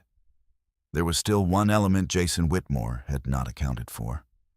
One assumption he still held. And when that was removed, everything else would follow. The room did not change. Not physically. The same walls, the same polished table, the same arrangement of chairs designed to suggest balance where none truly existed. Even the lighting remained neutral, soft enough to calm, bright enough to expose. And yet something had shifted, not in the space, in the assumptions brought into it. Jason Whitmore entered the next hearing with less certainty than before, though he carried himself as if nothing had changed. His suit was darker, his posture more deliberate, his movements slower, not from hesitation, but from calculation. He was adjusting. Too late. Across the room, Adriana Whitmore took her seat beside Margaret Hale with the same quiet composure she had carried from the beginning. Unchanged, that more than anything unsettled him. The hearing began without ceremony. Margaret did not start immediately. She waited, not long, just enough to allow the room to settle into expectation. Then she stood. "Your Honor," she said, her voice steady, "we've addressed discrepancies in Mr. Whitmore's disclosures, including omitted accounts, mischaracterized transfers, and recorded statements that contradict his filings." The judge nodded. "We have," he said. "Proceed." Margaret paused. Not for effect, for structure. "There is one additional matter," she continued, "that directly impacts the framework of this case." Jason's attention sharpened. Richard leaned slightly forward. Margaret turned a page. "The assumption underlying Mr. Whitmore's filings," she said, "is that Mrs. Whitmore has no independent financial position of significance." A quiet statement, delivered without emphasis, but it landed. Jason's jaw tightened just slightly. Richard's expression remained controlled. "That assumption," Margaret continued, "is incorrect." A pause, not dramatic, decisive. Jason felt it before he understood it. A shift, not in information, in weight. He looked at Adriana. She did not look back. Margaret stepped forward, placing a document on the table before the judge. "This is a summary of Mrs. Whitmore's independent financial holdings," she said. Jason's first reaction was dismissal. Of course, she had something. Savings, inheritance, minor assets. He had accounted for that. He had minimized it. He had structured around it. Then the document was passed. Richard took it first. His eyes moved quickly at first, then slower. Then they stopped. Jason saw the change. Not an expression. In stillness, Richard said quietly, "You need to look at this." Jason reached for the document. His fingers were steady. His mind was not. The first number meant nothing, not immediately. It was too large to process as a figure. It required context. He read it again. Then the lines beneath it. Holdings, structures, entities. Not scattered, not incidental, coherent, deliberate, designed. Jason blinked once. Then again. "This is..." He stopped. Because language failed before comprehension did. Richard's voice was low. "It's verified." Jason looked up. At Margaret. At Adriana. At the room that had, until this moment, made sense. "This isn't relevant," he said. The argument arrived before the understanding. Margaret's response was immediate. "It's central," she said. Across the table, Adriana remained still. She did not speak. She did not need to. Margaret continued. "Mrs. Whitmore is not financially dependent," she said. "She is the primary beneficiary of a multi-generational investment structure, as well as an active participant in its management." Jason's mind attempted to reorder the statement. Beneficiary, structure, management. Words he understood individually, not together. The estimated valuation, Margaret said, exceeds $65 billion. The room did not react, not outwardly, but silence changed. It deepened. Jason felt it like pressure. He looked at Adriana. Really looked. For the first time in years.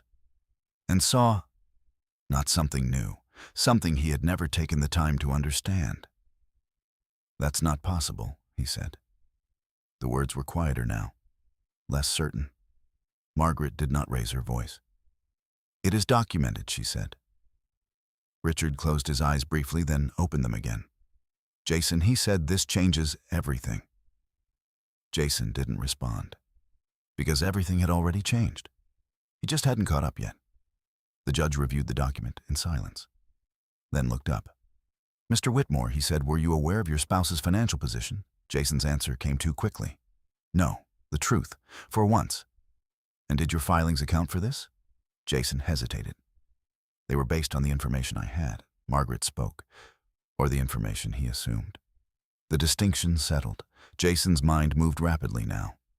Reconstructing, reevaluating. Every conversation, every decision, every assumption.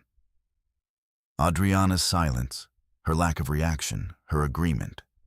It had never been submission. It had been observation. "This was concealed," Jason said. The argument returned. Weaker now. Margaret's response did not change. It was not required to be disclosed prior to formal proceedings, she said. And it does not mitigate the omissions in your filings. Richard did not defend him, not this time. Adriana finally spoke, not loudly, not emotionally, just enough. You never asked, she said. Jason turned toward her. That's not, but it was. He stopped, because the simplicity of it left no space to argue.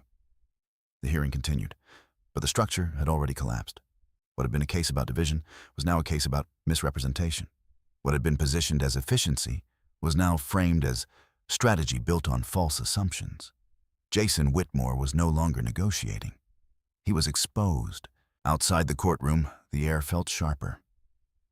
Jason stood still for a moment, the document still in his hand.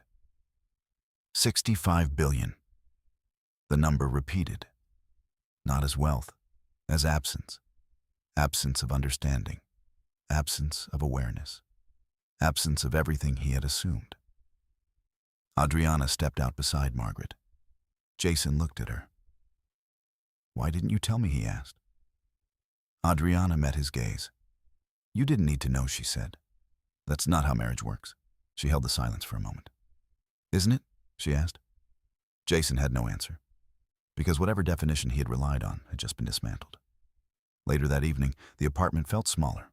Not physically, conceptually. Jason moved through it like a man in a place he no longer understood. Every object, every detail, every quiet moment he had dismissed, reframed.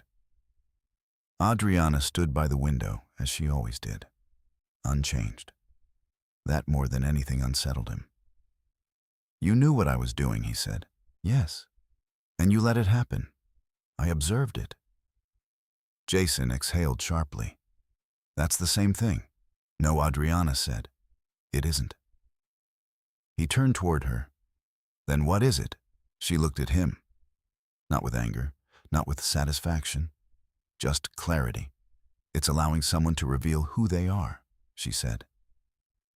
Jason's expression tightened. And what did I reveal? Adriana held his gaze. Exactly what you believed would never be questioned. That night, Jason did not sleep easily, not because of the loss, but because of the realization. He had not been outmaneuvered. He had been understood from the beginning. Across the room, Adriana stood in silence, the city stretching beyond the glass. Nothing about her had changed. Not her voice, not her posture, not her presence, but everything around her had.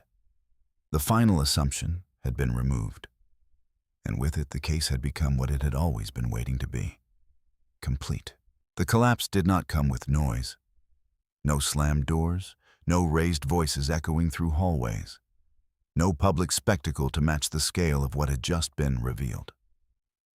It came with consequences, quiet, measured, irreversible. In the days following the hearing, the legal structure surrounding Jason Whitmore shifted with a speed he had not anticipated. Not chaotic, not aggressive, precise. Margaret Hale did not escalate. She clarified. Each filing that followed did not introduce new emotion, only new alignment.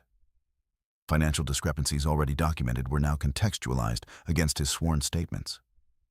His recorded words were placed beside his legal claims. The pattern he had constructed, once subtle, was now visible in its entirety. And visibility changed everything. Jason sat in Richard Cole's office, the same room that had once felt controlled and predictable.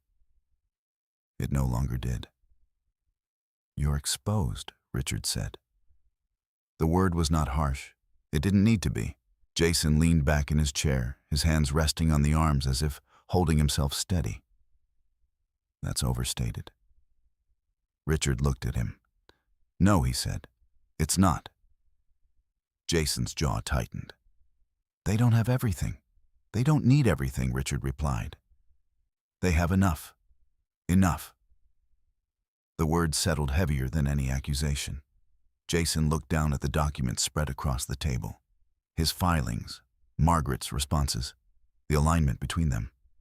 What had once felt like strategy now read like contradiction. What are my options, he asked. Richard did not answer immediately, because the answer had changed. You adjust, he said finally. You correct your disclosures. You renegotiate from a position of reduced leverage. Jason let out a slow breath. And if I don't, Richard held his gaze.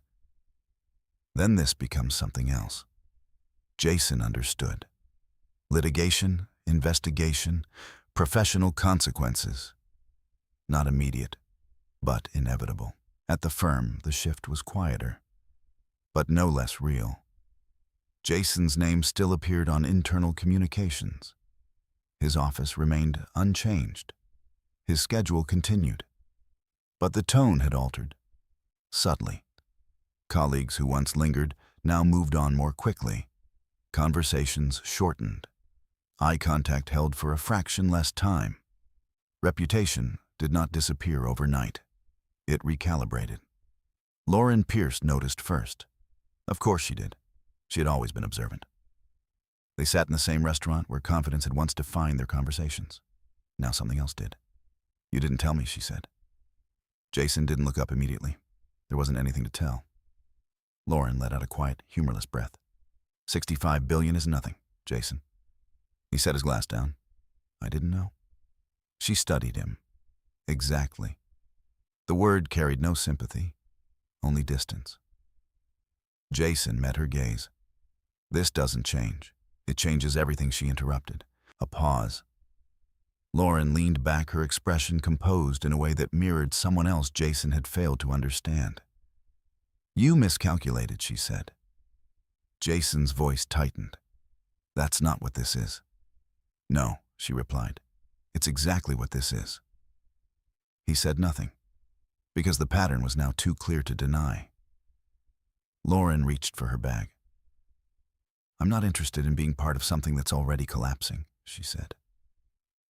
Jason watched her. You're leaving. I'm stepping away, she corrected. A distinction. One he recognized too late. She stood. For what it's worth, she added, you should have asked more questions. Then she left. No drama, no accusation, just absence. Back in the apartment, Adriana Whitmore moved through the space with the same quiet precision she always had. Nothing about her routine had changed, not visibly, but the environment around her had. Jason entered late that evening, his movements slower, less certain. She was seated by the window. As always. You spoke to your lawyer, she said. It wasn't a question. Yes. And Jason hesitated. They're recommending adjustments. Adriana nodded. That seems reasonable. He looked at her. You don't seem surprised. I'm not. Jason took a step closer. You've known how this would end. Adriana met his gaze. I knew how it could end. And you didn't say anything. A familiar argument, returning.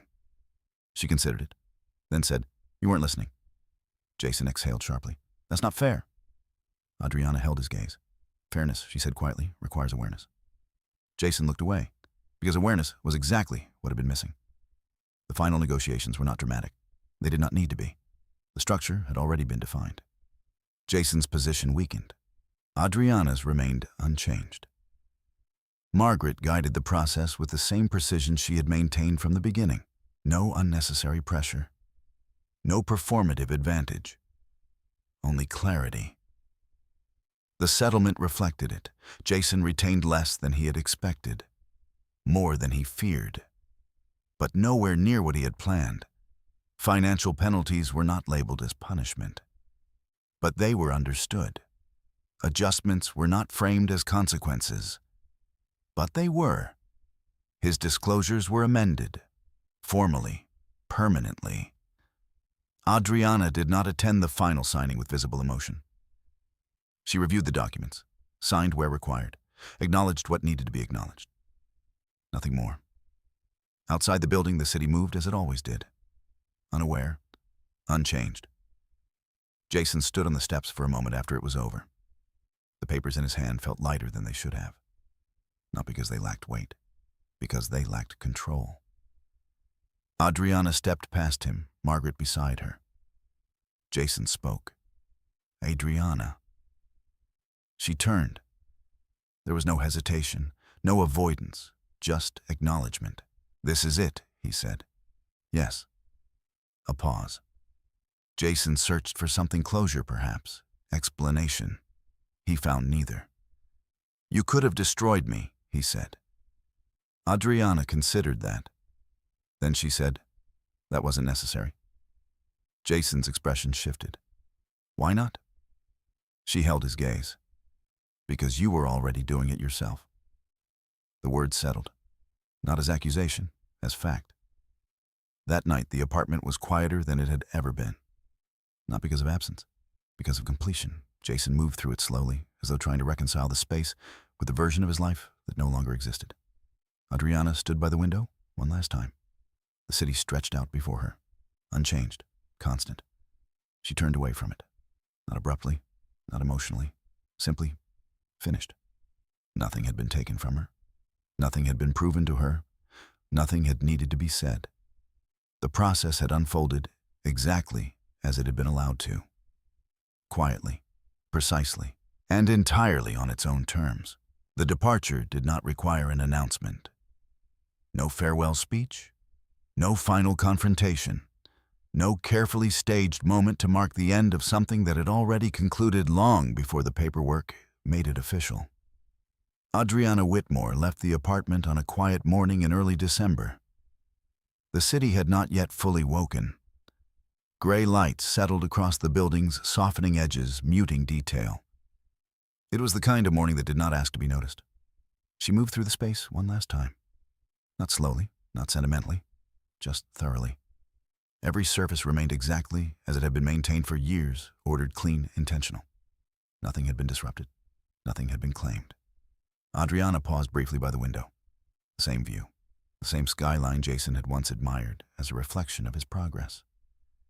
To her, it had always been something else. A place, not an achievement.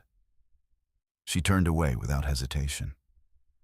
Her suitcase was already by the door. One piece, structured, unremarkable. The driver arrived at precisely 7:00 a.m. No delay. No conversation beyond necessity. "Good morning, Miss Whitmore." "Good morning."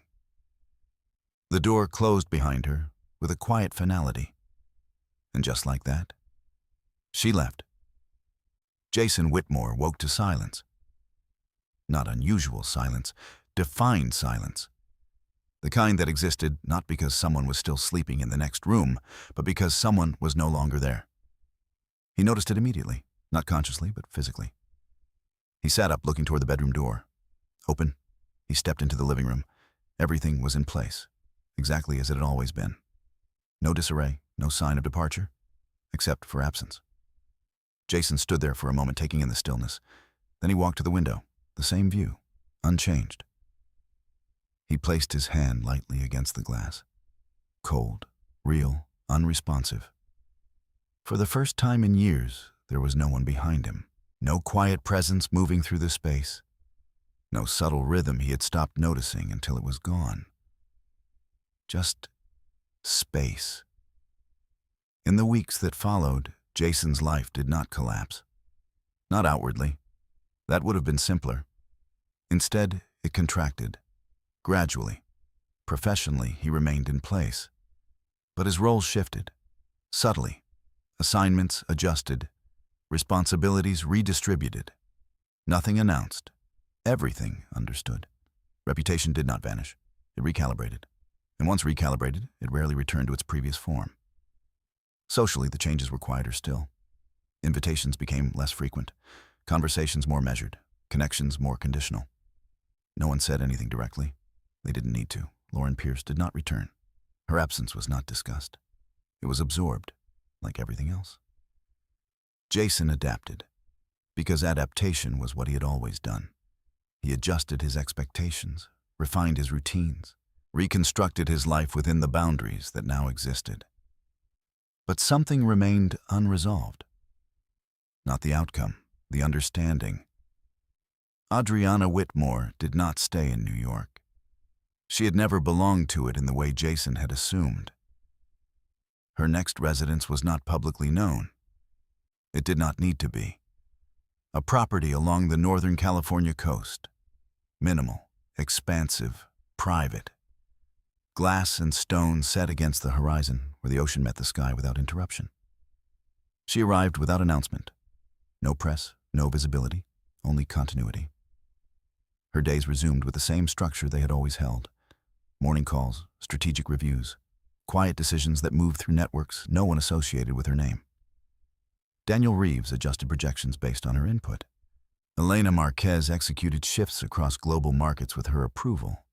Victor Lang ensured legal structures remained intact.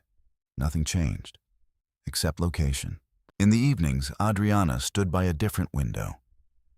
The ocean instead of the skyline. Movement instead of structure. But the stillness remained. Hear her stillness. She did not revisit the past, not because she avoided it, because it no longer required attention. Everything that had needed to be understood had been.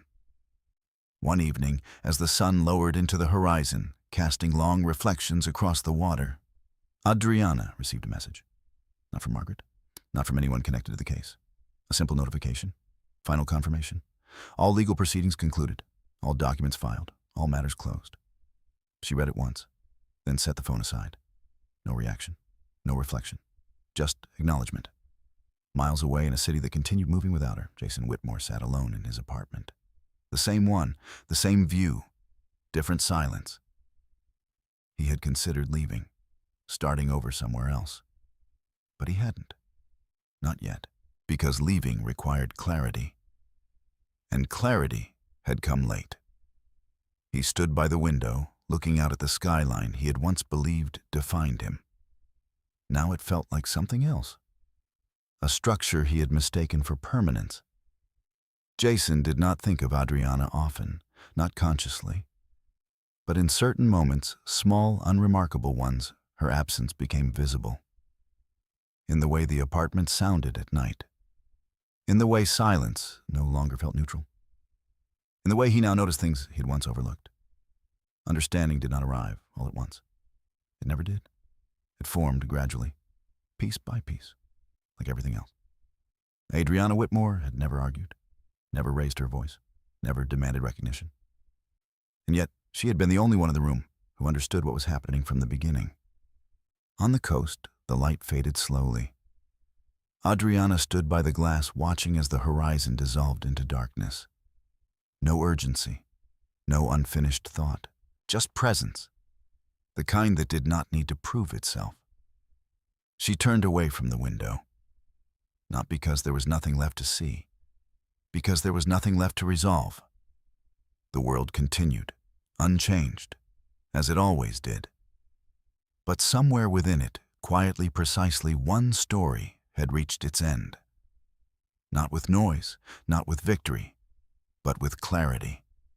And that was enough. In the end, nothing about Adriana Whitmore demanded attention. That was the point. She never needed to prove her strength because it was never defined by reaction. While others spoke, she observed. While others assumed she understood. And while everything around her moved with urgency, she chose timing. There is a kind of power that does not raise its voice. A kind of clarity that does not argue. A kind of justice that does not rush. The story was never about revenge. It was about revelation, the quiet, inevitable moment when truth stands on its own, and everything built against it begins to fall away. Jason Whitmore did not lose because Adriana fought him. He lost because he misunderstood her. And perhaps, more importantly, because he never thought he needed to understand her at all. If this story stayed with you, take a moment to reflect on what it reveals, not just about them, but about how easily people are judged by what they choose not to show. You're welcome to share where you're watching from and what time it is there. It's always grounding to know who is present quietly, witnessing stories like this. And if you believe in stories where strength doesn't need to be loud to be real, you can stay with this channel. There are more like this waiting to be told.